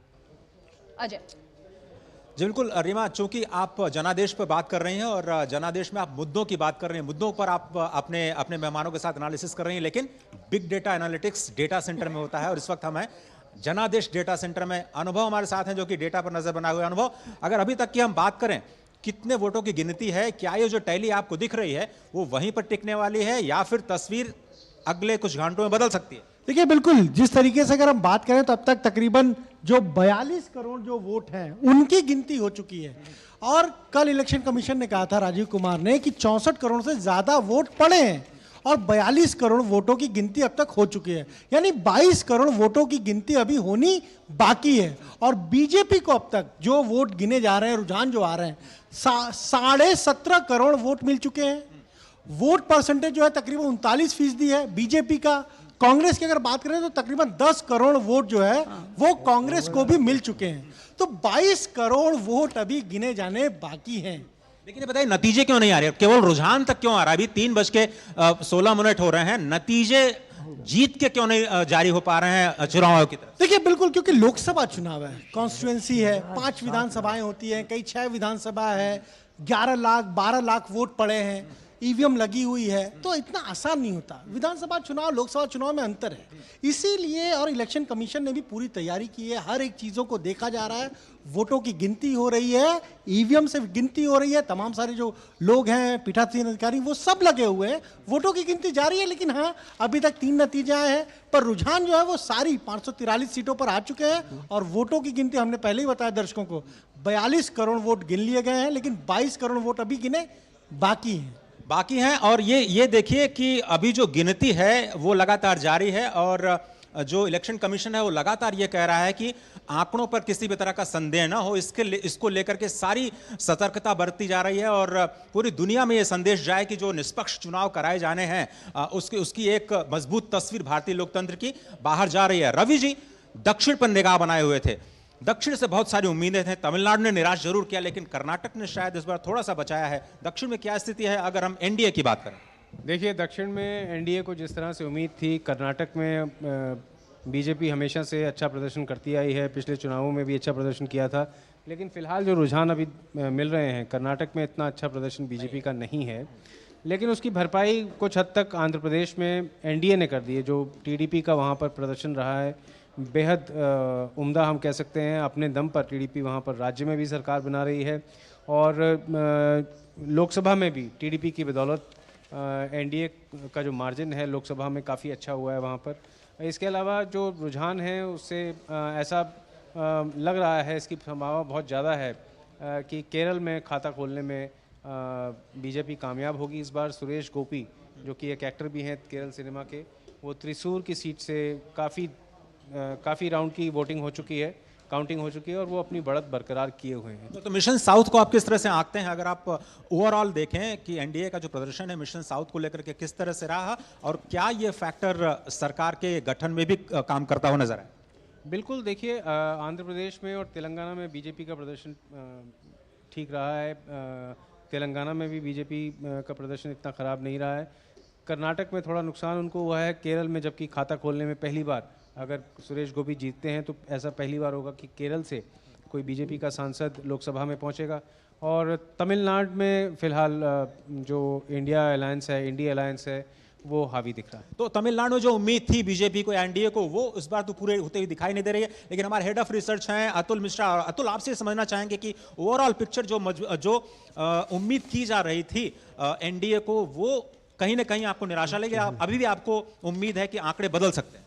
नहीं, आंकड़े तो अभी मतलब मुझे लगता है कि कुछ थोड़ा बहुत अभी उसमें फेरबदल होंगे, बहुत ज़्यादा नहीं कहा जा सकता है, लेकिन वोट शेयर भी भाजपा का जो है थोड़ा सा 2019 के मुकाबले डाउन हुआ है, तो इस लिहाज से कह सकते हैं कि आंकड़ों में बहुत ज़्यादा बदलाव नहीं होगा, लेकिन एनडीए जो है सरकार बनाती हुई दिख रही है। ऐसा क्यों? इसके आधार पर आप कह रहे हैं कि एनडीए सरकार बनाती हुई दिखाई दे? क्योंकि मतलब जो जिन सीटों पे मार्जिन लेके चल रहे हैं वो कुछ पे लीड इतनी ज़्यादा है कि मुझे लग रहा है कि आंकड़े यहीं पे स्थिर रहेंगे। मुझे ऐसा लग रहा है कि जो रुझान आ रहे हैं आंकड़े वहीं पर स्थिर रहेंगे। जम्मू कश्मीर में आप बता रहे थे कि बड़े जो चेहरे वो हार गए, उसकी वजह क्या रही? हाँ, ये एक बड़ा उलटफेर देखने को मिला है जम्मू कश्मीर से हमको। उमर अब्दुल्ला चुनाव हार गए हैं, नेशनल कॉन्फ्रेंस के हेड रहे हैं, पूर्व मुख्यमंत्री रहे हैं, जनता ने उनको नकार दिया। वहीं पूर्व मुख्यमंत्री महबूबा मुफ्ती भी अपना चुनाव हार गई हैं, लेकिन भाजपा जिन 2 सीटों पर कॉन्टेस्ट कर रही थी वो घाटी की 3 सीटों पर चुनाव नहीं लड़ी और 2 सीटों पर जम्मू और उधमपुर दोनों सीट अपने खाते में लाने में कामयाब रही है। रुझान उनके फेवर में है और दोनों पे चल रहे हैं।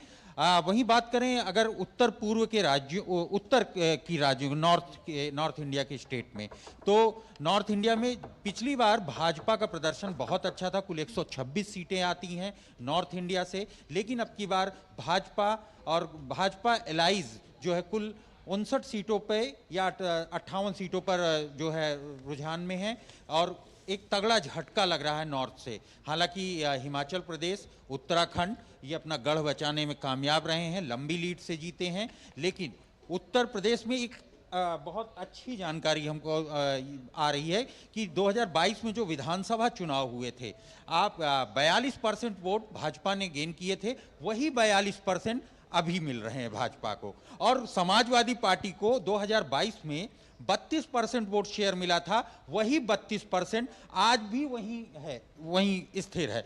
तो ये लग रहा है कि जो विधानसभा चुनाव में जो वोट पड़े थे उसी के आधार पर मतदाताओं ने लोकसभा चुनाव में मतदान किया। कांग्रेस के लिए एक अच्छी खबर उत्तर प्रदेश से आ रही है, 7 सीटों पर बढ़त बनाए हुए हैं और कई सीटों पे कई आश्चर्यजनक नतीजे आए हैं। बाराबंकी से तनुज पुनिया जो कि 2 बार से चुनाव लड़ रहे थे, लेकिन इस बार जनता ने उनको स्वीकार किया, लग रहा है कि स्वीकार किया और लंबी मार्जिन से आगे चल रहे हैं। अतुल, एक चीज और समझना चाहेंगे आपसे, पश्चिम बंगाल और उड़ीसा चूंकि दोनों राज्य लगे हुए हैं, ऐसा क्या हुआ कि बीजेपी पश्चिम बंगाल में उतना बेहतर नहीं कर पाई लेकिन उड़ीसा स्वीप करती हुई दिखाई दे रही है? उड़ीसा में देखिए भाजपा गठबंधन, भाजपा कैडर ने ये बहुत दिन से लगे हुए थे, बहुत दिन से काम कर रहे थे और एंटी इनकम्बेंसी कई वर्षों की वहाँ पे चली आ रही थी नवीन पटनायक की और कई करप्शन के चार्जेस मतलब अभी लगाए गए चुनाव के दौरान, उसका भी असर देखने को मिला। तो उड़ीसा में इस बार एक अच्छा भाजपा को फेवर मिला है। और इस वक्त हमारे साथ जुड़ रहे हैं विनोद मिश्रा जी जो कि कंसल्टिंग एडिटर हैं। विनोद जी, ओवरऑल तस्वीर जो इस वक्त दिखाई दे रही है 295 एनडीए की और इंडिया अलायंस 219, आईएनसी अभी 99 पर, आपको लगता है कि अभी कुछ चीजें, कुछ सरप्राइजेस अभी भी चुनाव आयोग के पेटी में बंद है? देखिए, सबसे बड़ी इंपॉर्टेंट चीज ये है कि सरप्राइजिंग जो है समझ में है। हम लोग ये जो स्टेबल गवर्नमेंट को देखने के एक आदी रहे हैं 2014 से, तो ये लगता है कि एक बहुत बड़ा डेंट लगा है। लेकिन अगर मैं एक पॉजिटिव दिखा रहा हूं, अगर इसकी तस्वीर देखें कि अगर बीजेपी लगभग 250 पे आती है तो बड़ी बात है। ये 3rd टर्म के प्राइम मिनिस्टर का ये चुनाव को लेके अगर 3rd टर्म के बीजेपी को एक सरकार बनाने के लिए ये मैंडेट है तो आप कह सकते हैं, आपको लगता है सरकार के लिए मैंडेट है, मोदी जी के लिए मैंडेट मिलेगा तीसरी बार? ये साफ साफ दिख रहा है आपके सामने में। आपका टैली अभी तक ये बता रहा है कि ये मैंडेट जो है वो मोदी के लिए 3rd टर्म के लिए है। तो आप कह सकते हैं कि ये इसको आप ये मान नहीं सकते हैं कि ये कोई बहुत बड़ा चेंज इंडिया में इस तरह की चीज़ें आई है। चूंकि हम लोगों की एक आदत है 2014 से एक स्टेबल गवर्नमेंट देखने का। ये आपने आज एक स्टॉक मार्केट, आप तो खुद अर्थशास्त्र के विशेषज्ञ हैं, कि आप देखिए कि 42,000 करोड़ रुपया एक झटके में सिर्फ इसी परसेप्शन से डूब गया कि स्टेबल गवर्नमेंट नहीं होगी तब क्या होगा भारत में। ये ठीक है, ये बात इसी तरह से हम आम लोगों को भी इसी तरह की इस बात की शिकायत है कि स्टेबल गवर्नमेंट नहीं होगा तो रिफॉर्मेशन कैसे, किस तरह से रुक जाएगा। स्टेबल गवर्नमेंट नहीं आएगी तो इंडिया का जो ग्रोथ इंजन बन रही थी वो कैसे होगा, या इंटरनेशनली इसका क्या इम्पैक्ट होगा। आपको लगता है कि हम कोएलिशन युग में प्रवेश करने जा रहे हैं? अब स्टेबल गवर्नमेंट या वन पार्टी जो कहा जाता था कि अब केवल बीजेपी अपने दम पर सरकार बनाती हुई नहीं दिखाई दे रही है, तो क्या हम कोएलिशन गवर्नमेंट के दौर में प्रवेश करने जा रहे हैं? यस, आपका सवाल बिल्कुल दुरुस्त है, और जो टैली है अभी तक का उसमें तो आप कह सकते हैं कि ये कोएलिशन दौर फिर से शुरू हुआ है। 2009 के बाद 2014 के बाद का जो सिचुएशन इंडिया में बना वो टर्न लिया है, ठीक है। लेकिन अब सवाल यह है कि लीडरशिप के रूप में अगर आज भी पीएम मोदी है, अगर बीजेपी को 250 के आसपास सीट है, तो वो कोalition की मजबूरी जो कांग्रेस के समय में होती थी वो शायद नहीं होगी। फैसले लेने के मामले में मुझे नहीं लगता पीएम मोदी को किसी भी तरह की दिक्कत हो। चले तो और इस वक्त की ये ब्रेकिंग न्यूज आ रही है जिसमें कि जेपी नड्डा बीजेपी अध्यक्ष, जिनके आवास पर भाजपा के कई बड़े नेताओं ने पहुंचना शुरू कर दिया है। राजनाथ सिंह अभी जेपी नड्डा के आवास पर पहुंच गए हैं और इससे पहले अमित शाह भी पहुंचने वालों में शामिल है। तो एक बड़ी बैठक जेपी नड्डा बीजेपी अध्यक्ष के घर पर इस वक्त शुरू हो गई है। इस वक्त की ब्रेकिंग न्यूज। और चिराग पासवान जो कि एनडीए के अलाए हैं, उनकी तरफ से अभी अभी सोशल मीडिया पर एक्स के माध्यम से एक ट्वीट किया गया है और उन्होंने कहा है फिर एक बार मोदी सरकार, नरेंद्र मोदी के नेतृत्व में एक बार फिर एनडीए की सरकार बनेगी। ये चिराग पासवान की तरफ से सोशल मीडिया पर एक ट्वीट किया गया है। तो ये इस वक्त की दो अहम खबरें हैं जिन पर की बिल्कुल निश्चित तौर पर चिराग पासवान को तो हनुमान जी कहा जाता है पीएम मोदी का, और परफॉर्मेंस भी बड़ा अच्छा किया। इस वक्त रिएक्शन 5 में से 5 उनका स्ट्राइक रेट रहा है, तो निश्चित तौर पर वो उत्साहित भी होंगे और उत्साह में बात फिर से कह रहे हैं वो कि इस बार भी मोदी सरकार ही बनेगी। तो ये राजनीतिक चर्चा जारी रहेगी और चर्चा के बाद हमारे साथ कुछ विशेष पार्टियों के मेहमान भी हमारे साथ जुड़ेंगे। फिलहाल लेते हैं एक छोटा सा ब्रेक।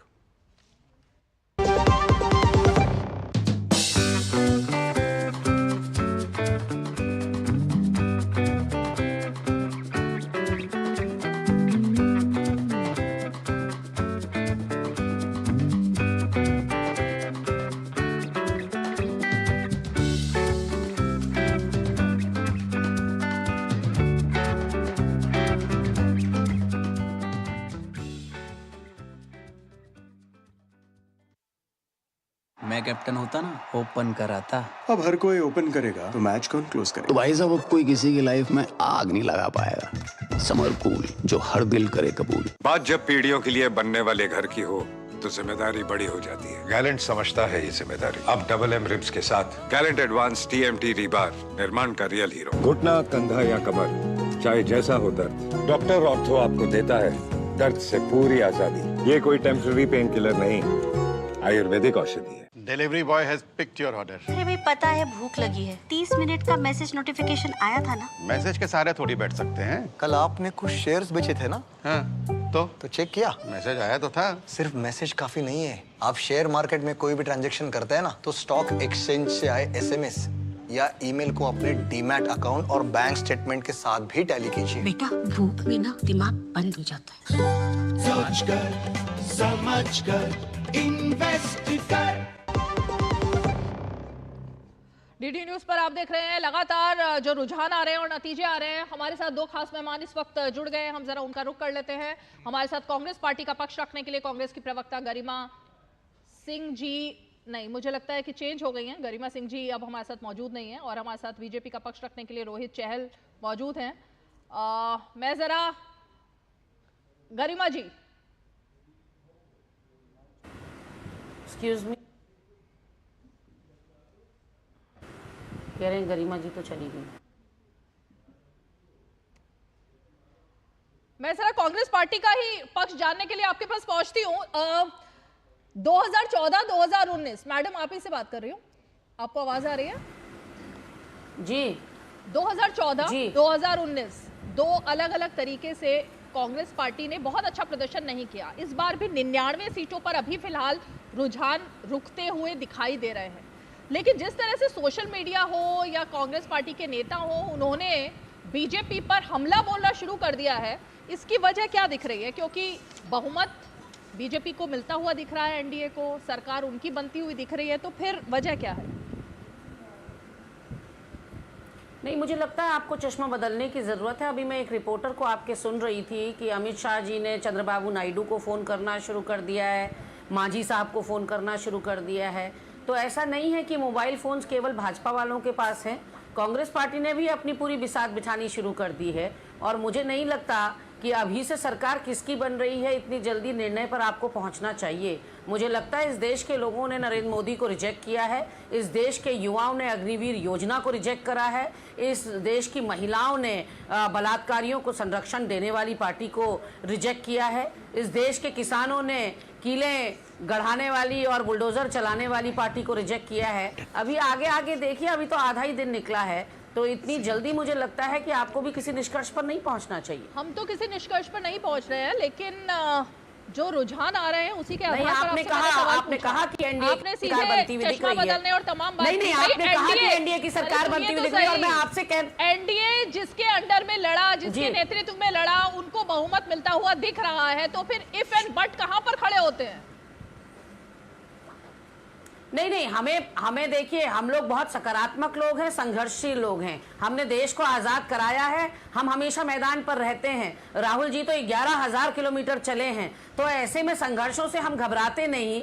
जो भी जनता का जनादेश होगा हमें सिरोधार्य होगा, लेकिन फिर भी मैं आपसे निवेदन करना चाहूंगी कि अभी जल्दबाजी है। फोन हमारे पास भी है और चेस के मोहरे बैठाना हमको भी आता है। आगे सरकार किसकी बनेगी इस पर आपको जल्दबाजी नहीं करनी चाहिए। और कहीं ना कहीं मुझे लगता है कि 3 दिन से जो एग्जिट पोल दिखाए जा रहे थे उसके बाद तो थोड़ी शर्म आनी चाहिए। किसको शर्म आनी चाहिए? हमने तो कोई एग्जिट पोल दिखाया नहीं, तो आप इस चैनल पर बैठकर शर्म और ये सब मत कहिए ना। लेकिन आप एनडीए को तोड़ने की नहीं, मैं मीडिया एज अ होल की बात कर रही हूं। का मतलब क्या? मैं मीडिया एज अ होल की बात कर रही हूं, आप पर्सनल ले रही हैं। क्या आप एनडीए को तोड़ आप ना पर्सनल ले रही हैं? मैंने आपके चैनल का नाम भी नहीं लिया। मैं मीडिया एज अ होल की बात कर रही हूँ कि अब देश की जनता को।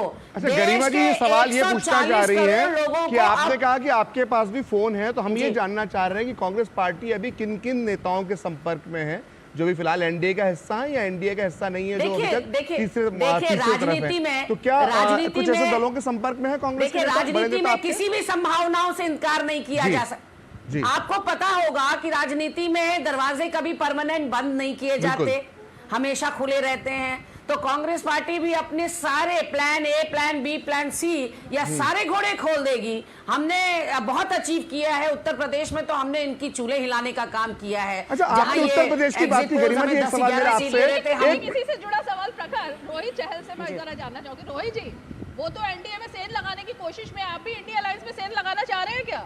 क्योंकि फोन तो आपके पास भी है, तो क्या आप भी वहां फोन खड़का रहे हैं अपना?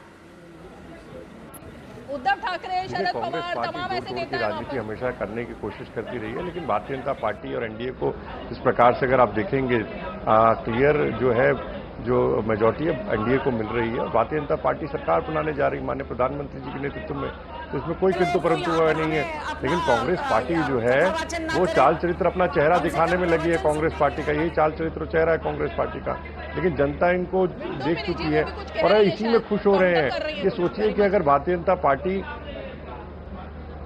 देखिए कांग्रेस पार्टी इसी में खुश हो रही है कि उनकी मतलब ये स्थिति, इनकी हालत ये है, उसके बाद भी ये खुश हो रहे हैं। मुझे लगता है तीसरी बार हारने के बाद भी कांग्रेस पार्टी के लोग अगर इतना खुशी मना रहे हैं तो इनके लिए सोचने का विषय है। अच्छा गरिमा जी, जनता देख रही है कि तीसरी बार भारतीय जनता पार्टी की सरकार बन रही है, माननीय प्रधानमंत्री जी के नेतृत्व में हैट्रिक लग रही है और आप लोग इसी में खुश हो रहे हैं। अरे हार में ही अगर आप लोग खुश हैं तो अच्छा है। जनता आपको लगातार हरा रही है और आगे भी हराएगी।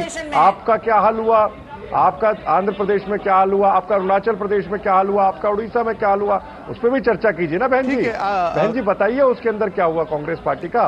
नहीं, मुझे बोलने वहाँ पे क्या हुआ आपको? वहाँ पर साफ तुम गया? जब मुझे बोलने का मौका अच्छा ठीक है, जनता ने आपको बोलने का मौका छोड़िए, जनता ने आपको चेहरा दिखाने का मौका नहीं दिया। वहाँ पर आपका सुपड़ा साफ हो गया अरुणाचल प्रदेश के अंदर, उड़ीसा के अंदर, आंध्र प्रदेश के अंदर, जहां भी विधानसभा चुनाव हुए, उसके ऊपर ही बात कीजिए बहन जी।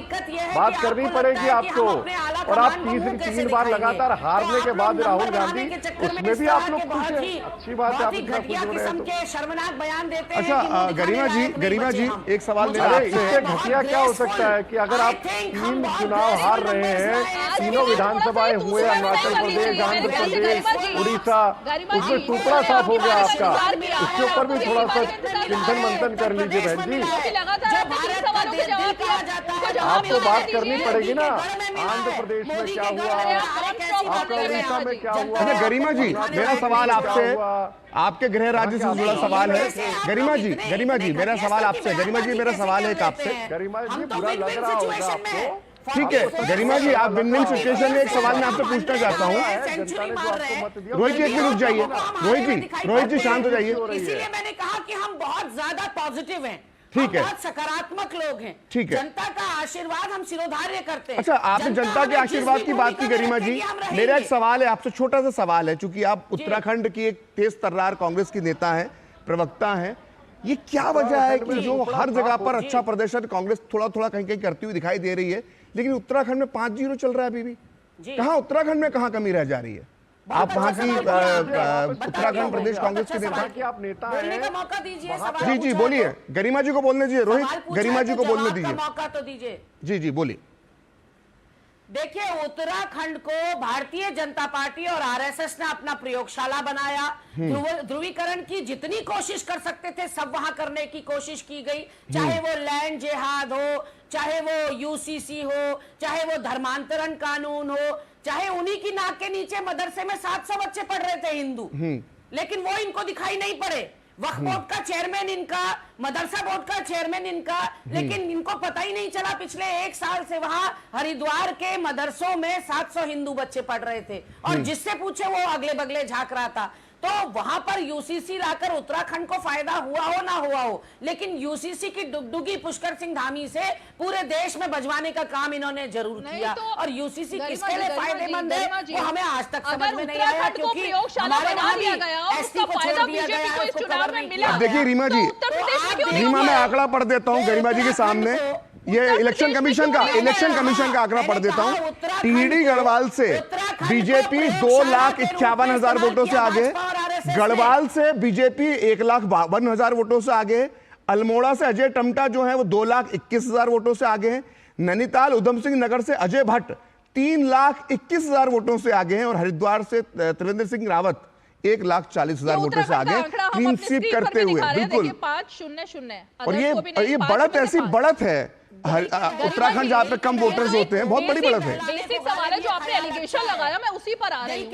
उत्तराखंड में सुन तो लीजिए मैडम, उत्तराखंड की 5 सीट, सुन तो लीजिए, उत्तराखंड की 5 सीट दिखाकर अगर आप लोग प्रफुल्लित हो रहे हैं, अगर उत्तर प्रदेश की 80 सीटों का क्या हाल है वो भी रख दीजिए, सवाल भी जनता के सामने रख दीजिए कि उत्तर प्रदेश की 80 सीटों का क्या हाल है, महाराष्ट्र की सीटों का क्या हाल है, राजस्थान की सीटों का क्या हाल है, जरा ये भी तो जनता के सामने रखिए। तमिलनाडु में क्या हालात हैं, की तरह क्यों नहीं, केरल में क्या हालात हैं, तो लीजिए मैडम। तीनों विधानसभा चुनाव साथ में, तीनों के अंदर टुकड़ा साफ हो गया आपका।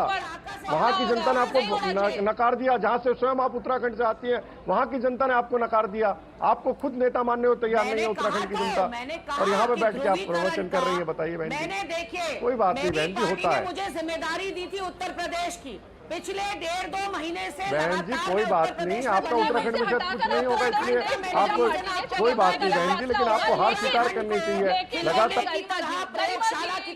तीसरी बार हार हुई है। आप तीनों इलेक्शन जो है विधानसभा इलेक्शन, चाहे वो आंध्र प्रदेश, उड़ीसा और चाहे वो अरुणाचल प्रदेश से आप हार गए, उसको भी स्वीकार कीजिए, उसको भी बात कीजिए ना। ठीक है, तो शिवसेना उद्धव ठाकरे गुट के हमारे साथ संजय गुप्ता बैठे हुए हैं। आपका क्यों गरिमा जी एक सेकंड, गरिमा जी अगर उत्तराखंड को संघ ने प्रयोगशाला बनाया तो उत्तर प्रदेश को क्यों नहीं बना पाई? उत्तर प्रदेश में भी तो नतीजे आए हैं ना। आप कह रही हैं उत्तराखंड को प्रयोगशाला बनाया तो उत्तर प्रदेश को भी बना सकती थी, फिर तो प्रयोगशाला बीजेपी, वहां चूक क्यों हो गई मैडम? वरना एग्जिट पोल वालों का बस चलता तो 0 सीट दिखाते नहीं, लेकिन कम से कम उत्तराखंड में एग्जिट पोल सही निकले, कम से कम उत्तराखंड में जो एग्जिट पोल सही निकले। उन्होंने 5-0 बताया था, और आप बिल्कुल 5-0 का रिकॉर्ड कांग्रेस ने उत्तराखंड में कायम रखा है। गरिमा जी हमारे साथ संजय गुप्ता जी भी हैं, उद्धव ठाकरे गुट शिवसेना के प्रवक्ता हैं, आपके इंडिया अलायंस के सहयोगी हैं संजय गुप्ता जी। उनसे एक सवाल मैं पूछ रहा हूं, पूछने दीजिए मुझे। संजय जी, ये अब ये माना जाए कि जो एक शिवसेना के अंदर एक जो लड़ाई चल रही थी कि असली शिवसेना कौन, हालांकि जो चुनाव चिन्ह है वो शिंदे साहब को मिल गया, लेकिन जो एक तरह से जो नतीजे आए हैं, जब 11 सीटें 12 सीटों पर करीब करीब वो आगे चल रहे हैं उद्धव ठाकरे, तो क्या अब उन्हें असली शिवसेना मान लिया जाएगा और उसका असर विधानसभा चुनाव में एक जो शिव सैनिक जो उनकी तरफ का है उसका उत्साह बढ़ेगा और ये नतीजा जो है करीब करीब महाराष्ट्र विधानसभा चुनाव में भी देखने को मिल सकता है ये ताकतवर बिल्कुल। इससे इस बात का प्रमाण हो जाता है कि महाराष्ट्र की जनता ने ठाकरे परिवार को ही असली शिवसेना माना है और ठाकरे परिवार ही असली शिवसेना है और हमेशा रहेगी, क्योंकि लोग भावनाओं से जुड़ते हैं। और जिस तरह से जो आंकड़े एनडीए के हैं अभी, इसमें बीजेपी को आप दिखा रहे हैं 240 और ये ट्रेंड जो है ये हम दिखा नहीं रहे, मतलब ये एक्चुअल ये इलेक्शन कमीशन की रिपोर्ट है, ये आपकी नहीं, इलेक्शन कमीशन की रिपोर्ट है, आप सही दिखा रहे हैं। और इलेक्शन कमीशन की ये रिपोर्ट पिछले 2 घंटे से 3 घंटे से यही चल रही है।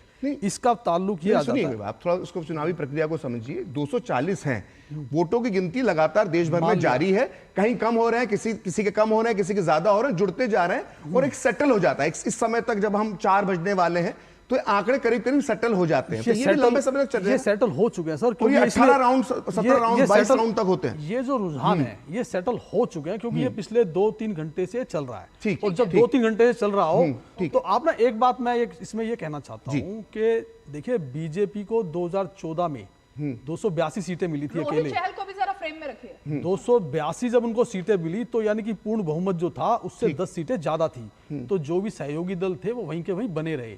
और 2019 में भी बीजेपी को अपने दम पर 303 सीटें मिली थी, तो जो सहयोगी दल थे उनकी जरूरत नहीं थी, वो उनके साथ बने रहे। लेकिन अगर बीजेपी की अपनी सीटें 272 से कम रहती हैं, 20 या 30। अच्छा देखिए, लाइव शॉट आपको रोकना पड़ेगा। चिराग पासवान और ये उनके घर से हम देख रहे हैं, वो हाजीपुर में मौजूद हैं और वहां पर उनके घर से लाइव तस्वीरें हैं अपने परिवार के साथ, वो अपने कार्यकर्ताओं के बीच दिखाई दे रहे हैं। उससे पहले उन्होंने, जैसा हमने बताया, तो सोशल मीडिया पर उन्होंने ये भी कहा था अब की बार फिर एक बार मोदी की सरकार बनेगी और उनके नेतृत्व में सरकार बनेगी। तो ये लाइव तस्वीरें इस वक्त बिहार से आ रही हैं। ये महत्वपूर्ण बात भी हो जाती है कि एक अंदर खाने में, मतलब एक बिहार के नुक्कड़ों पर भी ये चर्चा चल रही थी कि तेजस्वी या चिराग भविष्य क्या। तो चिराग का परफॉर्मेंस जो है, स्ट्राइक रेट जो है, देखिए एनडीए में भी अब जो चीजें हैं वो बदल रही हैं लगातार। चंद्रबाबू नायडू से बीजेपी के नेता सिद्धार्थ नाथ सिंह ने मुलाकात की है। आंध्र प्रदेश में जिस तरह से विधानसभा चुनाव के भी नतीजे आए और खासकर दोनों का गठबंधन रहा उसके नतीजे, तो बधाई दी मिलकर सिद्धार्थ नाथ सिंह ने। तो आंध्र प्रदेश में भी विधानसभा चुनाव में जीत को लेकर ये अब तक की बड़ी खबरें हैं जो कि इस गठबंधन ने कर दिखाया। तो भाजपा नेता सिद्धार्थ नाथ सिंह, मैं संजय जी आपके पास आ रही हूं, लेकिन अभी हमने प्रखर शरद पवार को सुना और उन्होंने 3 बातें कही। एक कि कल महाविकास आघाड़ी की बैठक होने वाली है और उस बैठक में आगे की रणनीति पर चर्चा होगी। दूसरी तरफ उन्होंने एक बात कही कि नीतीश कुमार से मेरे बहुत अच्छे संबंध हैं। अभी नीतीश कुमार से अच्छे संबंधों के पीछे की स्टोरी आखिर क्या फिलर्स देने की कोशिश है। अगर अभी हमारे साथ रोहित जुड़े हुए हैं तो मैं चाहूंगी एक बार जरा रोहित का रुख करेंगे हम, रोहित चहल का। और कम से कम लगता है कि अगले जो 2-3 दिन हैं वो बड़े दिलचस्प होने वाले हैं भारतीय राजनीति में। दोनों तरफ से खेमेबंदी जो है वो अब शुरू हो रही है और नीतीश कुमार से अच्छे संबंध, और ये भी कहा कि राम मंदिर मुद्दा जो है वो कहीं पर भी क्लिक नहीं किया जनता के बीच, और मस्जिद और मंदिर ये मुद्दा भी नहीं चल पाया। रोहित हमारे साथ हैं क्या अभी?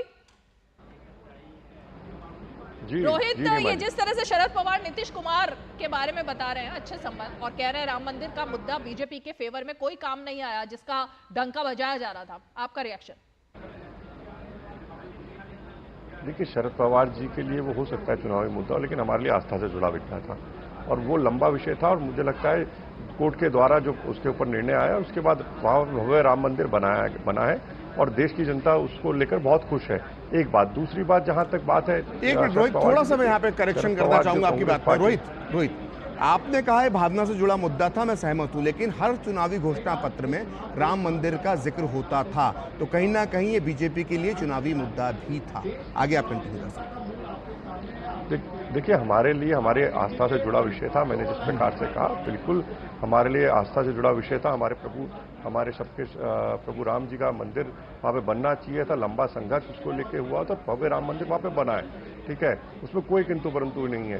लेकिन दूसरी बात जहाँ तक शरद पवार जी की है, देखिए चाहे वो कांग्रेस पार्टी, वो लगातार हिंदुओं का विरोध करना, हिंदुओं का अपशब्द कहना, चाहे डीएमके हो, चाहे राहुल गांधी हो, चाहे हिंदू आतंकवाद कहना, भगवाद, ये कांग्रेस के अंदर रहा है। तो मैं उस पर न जाते हुए, अब क्योंकि चुनाव हो चुका है, विषय यहाँ पर यह है कि शरद पवार जी जिस प्रकार से तोड़ मोड़ की राजनीति वो करना चाहते हैं, लेकिन मुझे लगता नहीं उसमें वो सफल होने वाले। नहीं रोहित, लेकिन क्या नीतीश कुमार की गारंटी लेने को तैयार है आप लोग कि वो बने रहेंगे आपके साथ?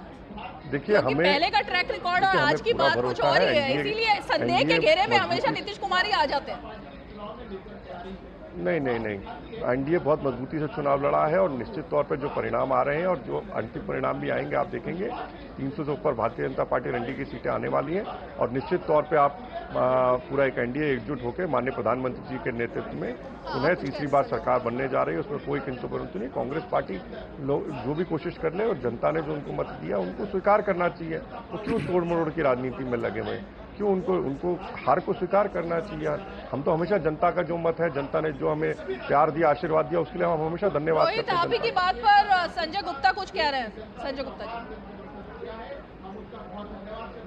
272 सीटें नहीं आती, 270, 68, 65 भी आती हैं, तो भी पूर्ण बहुमत की सरकार बीजेपी की अपने दम पर नहीं बनती।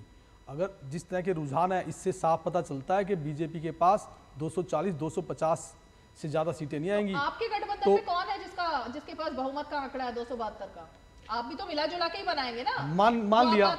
मान लिया कि मिला जुला के बनाएंगे, मगर जिस तरह से बीजेपी ने अपने सहयोगी दलों को तोड़ा है और फोड़ा है और जिस तरह से अपने सहयोगी दलों का सम्मान नहीं किया, आप चाहे नीतीश कुमार जी को ले लीजिए। सम्मान करने वाली बातें तो यूपीए 1 और 2 में भी हुआ।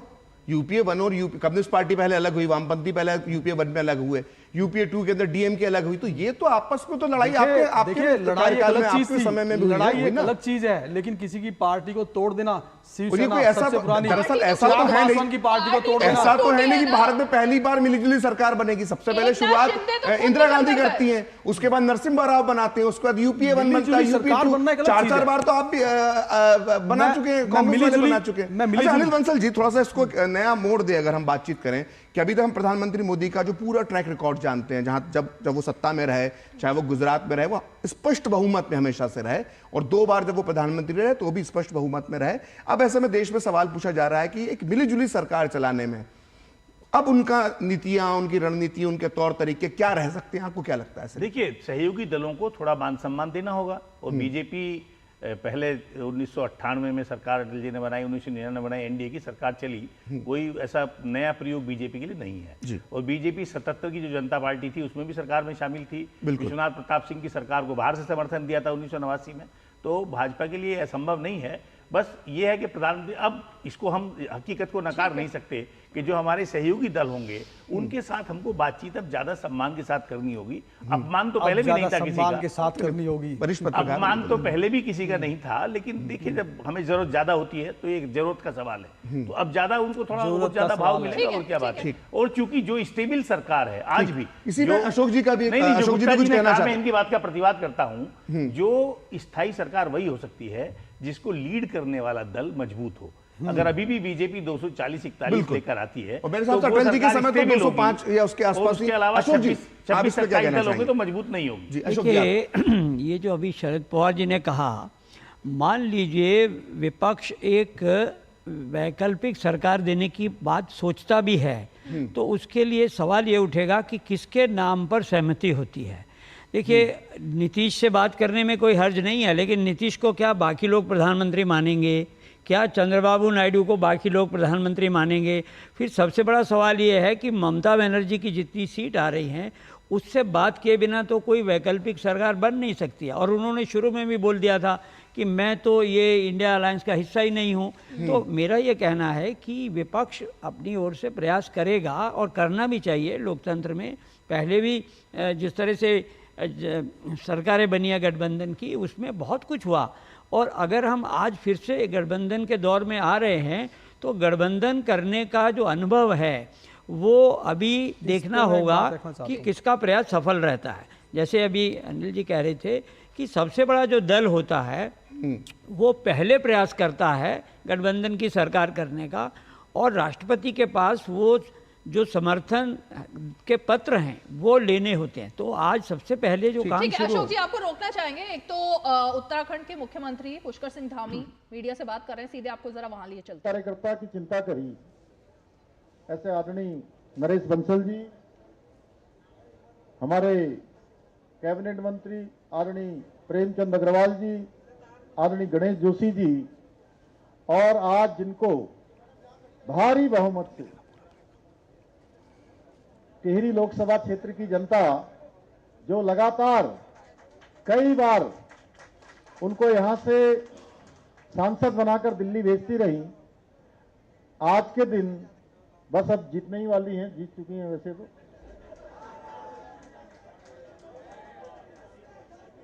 अभी बस इस कार्यक्रम के बाद सीधे सर्टिफिकेट लेने जाने वाली हैं। आदरणीय माला राज्य लक्ष्मी शाह जी, हमारे बहुत वरिष्ठ नेता और राजपुर के लोकप्रिय विधायक आदरणीय खजानदास जी, कैंट क्षेत्र की लोकप्रिय विधायक आदरणीय सविता कपूर जी, विनोद उनियाल बहन जी, हमारी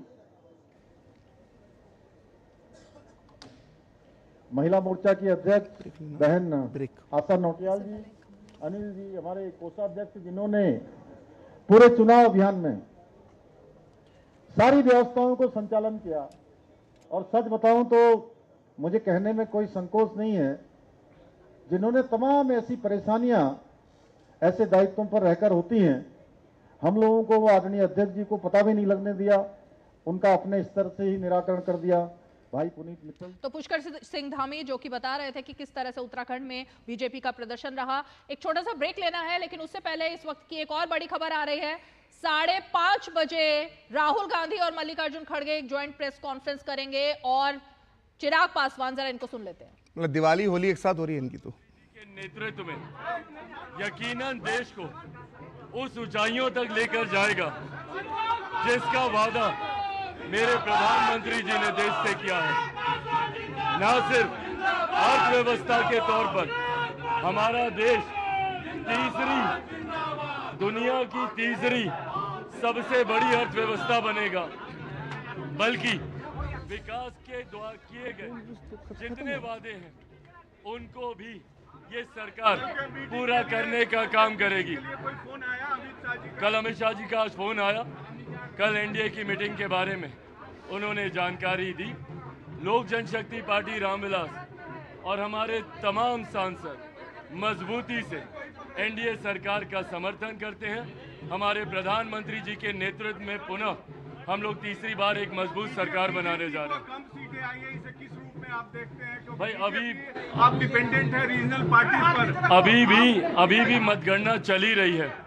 एक बार अंतिम रिजल्ट आ जाए, मैं मानता हूं बहुत सी ऐसी सीटें हैं जहां पर बहुत कम मार्जिन से अभी भी हार जीत का फैसला होना है। ऐसे में मैं मानता हूं कि एनडीए का प्रदर्शन पहले ही बहुत बेहतर रहा है। जो आंकलन लगाए जा रहे थे, जिस तरीके से विपक्षी दल दावा करते थे कि एक तरफा हो जाएगा, सुपड़ा साफ हो जाएगा, खाता तक नहीं खोलने देंगे, उसके बनिस्बत जो एनडीए गठबंधन का जो परफॉर्मेंस रहा है वो काबिले तारीफ रहा है। और मुझे उम्मीद है कि फाइनल रिजल्ट आते आते हम लोग का बहुत बेहतर है।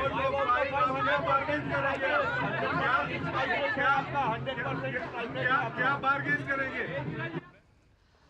तो चिराग पासवान जिन्होंने खुशी जताई एनडीए का इस वक्त जो बहुमत की तरफ एनडीए बढ़ रहा है उसको लेकर, और खासकर उन्होंने ये भी कहा कि कल एनडीए की एक अहम बैठक बुलाई गई है जिसमें वो शिरकत करेंगे और आगे की रणनीति पर विचार होगा। एक छोटा सा ब्रेक ले लेते हैं, ब्रेक के फौरन बाद लौटेंगे। आप कहीं मत जाइएगा, देखते रहिए डीडी न्यूज। शुक्ला बता रहा था आपके बाबूजी ने जायदाद का कुछ हिस्सा नौकर के नाम कर दिया। अब नौकर हर काम अपना घर समझ के करेगा। समर कूल, जो हर दिल करे कबूल।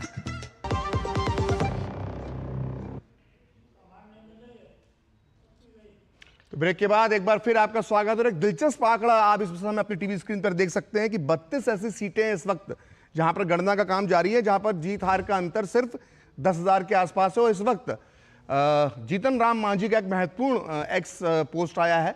उन्होंने एक बार फिर प्रधानमंत्री नरेंद्र मोदी में भरोसा जताया है और उन्होंने कहा है कि एक बार पुनः आदरणीय प्रधानमंत्री नरेंद्र मोदी एक बार फिर से प्रधानमंत्री बनेंगे। उन्होंने कहा है कि हम, उनकी पार्टी का नाम है, नरेंद्र मोदी जी के साथ थे, है और रहेंगे। और कल हम सब दिल्ली पहुंच रहे हैं, यानी कल एनडीए की एक बड़ी बैठक है, जिससे पहले एनडीए के सभी सहयोगी दल एक एक करके अपना बयान जारी कर रहे हैं और सभी ने प्रधानमंत्री नरेंद्र मोदी के नेतृत्व में अपनी आस्था जताई है और कहा है कि एक बार फिर नरेंद्र मोदी के नेतृत्व में सरकार बनेगी। और दोहरी खुशी, रीमा, ये दोहरी खुशी है। जी बिल्कुल, लोकसभा चुनाव में भी एक तरफा जीत और विधानसभा चुनाव में जीतकर वापसी, और इस वक्त भारतीय राजनीति का एक प्रमुख चेहरा बनकर चंद्रबाबू नायडू उभरे हैं। और एक समय माना जा रहा था कि उनकी राजनीति लेकर सवालिया निशान लगाए जा रहे थे, और इस वक्त अगर भारतीय राजनीति में सबसे ज्यादा नजर किसी व्यक्ति पर लगी है, किसी चेहरे पर लगी है, तो वो ये शख्स हैं चंद्रबाबू नायडू। और बिल्कुल इसीलिए प्रखर कहा जाता है कि राजनीति में कभी भी ये नहीं सोचना चाहिए बिल्कुल कि कुछ भी खत्म हो गया, ना परमानेंट दोस्त होते हैं ना दुश्मन। और इस वक्त की ये ब्रेकिंग न्यूज दिखाई दे रही है, जिसमें कि देश की 16 सीटों पर बढ़त का अंतर सिर्फ महज 4000 वोटों से भी कम है। यानी ये 16 सीटें बहुत अहम होने वाली हैं, जिसमें बीजेपी 10 सीटों पर 4000 वोटों से पीछे चल रही है। यानी 4000 वोटों के अंतर से आगे पीछे कुछ भी नतीजा निकल सकता है। तो इसी की बात प्रखर अभी हम कर भी रहे हैं। बिल्कुल, ये बहुत क्लोज फाइट है और ये दोनों तरफ क्लोज फाइट होती है और अंतिम समय में चेंज होता है। तो इससे कई कुछ आंकड़े जो हैं, जो आखिरी टैली होती है, उसमें एक परिवर्तन आ सकता है, ये हम कह सकते हैं। बिल्कुल। तो 240, क्योंकि अभी बीजेपी की देखिए हम सीटें दिखा रहे हैं, और अगर ये अंतर जो है 10 सीटों का और 16 सीटों का, अगर ये टैली बढ़ती है तो बीजेपी का आंकड़ा काफी बड़ा हो जाएगा। लेकिन बहरहाल रुझान अभी आने जारी हैं। हमारे कुछ और सहयोगी अब हमारे साथ जुड़ेंगे। हम दोनों को अभी दीजिए इजाजत, एक छोटा सा ब्रेक लेते रहे। आप देखते रहिए डीडी न्यूज। धन्यवाद।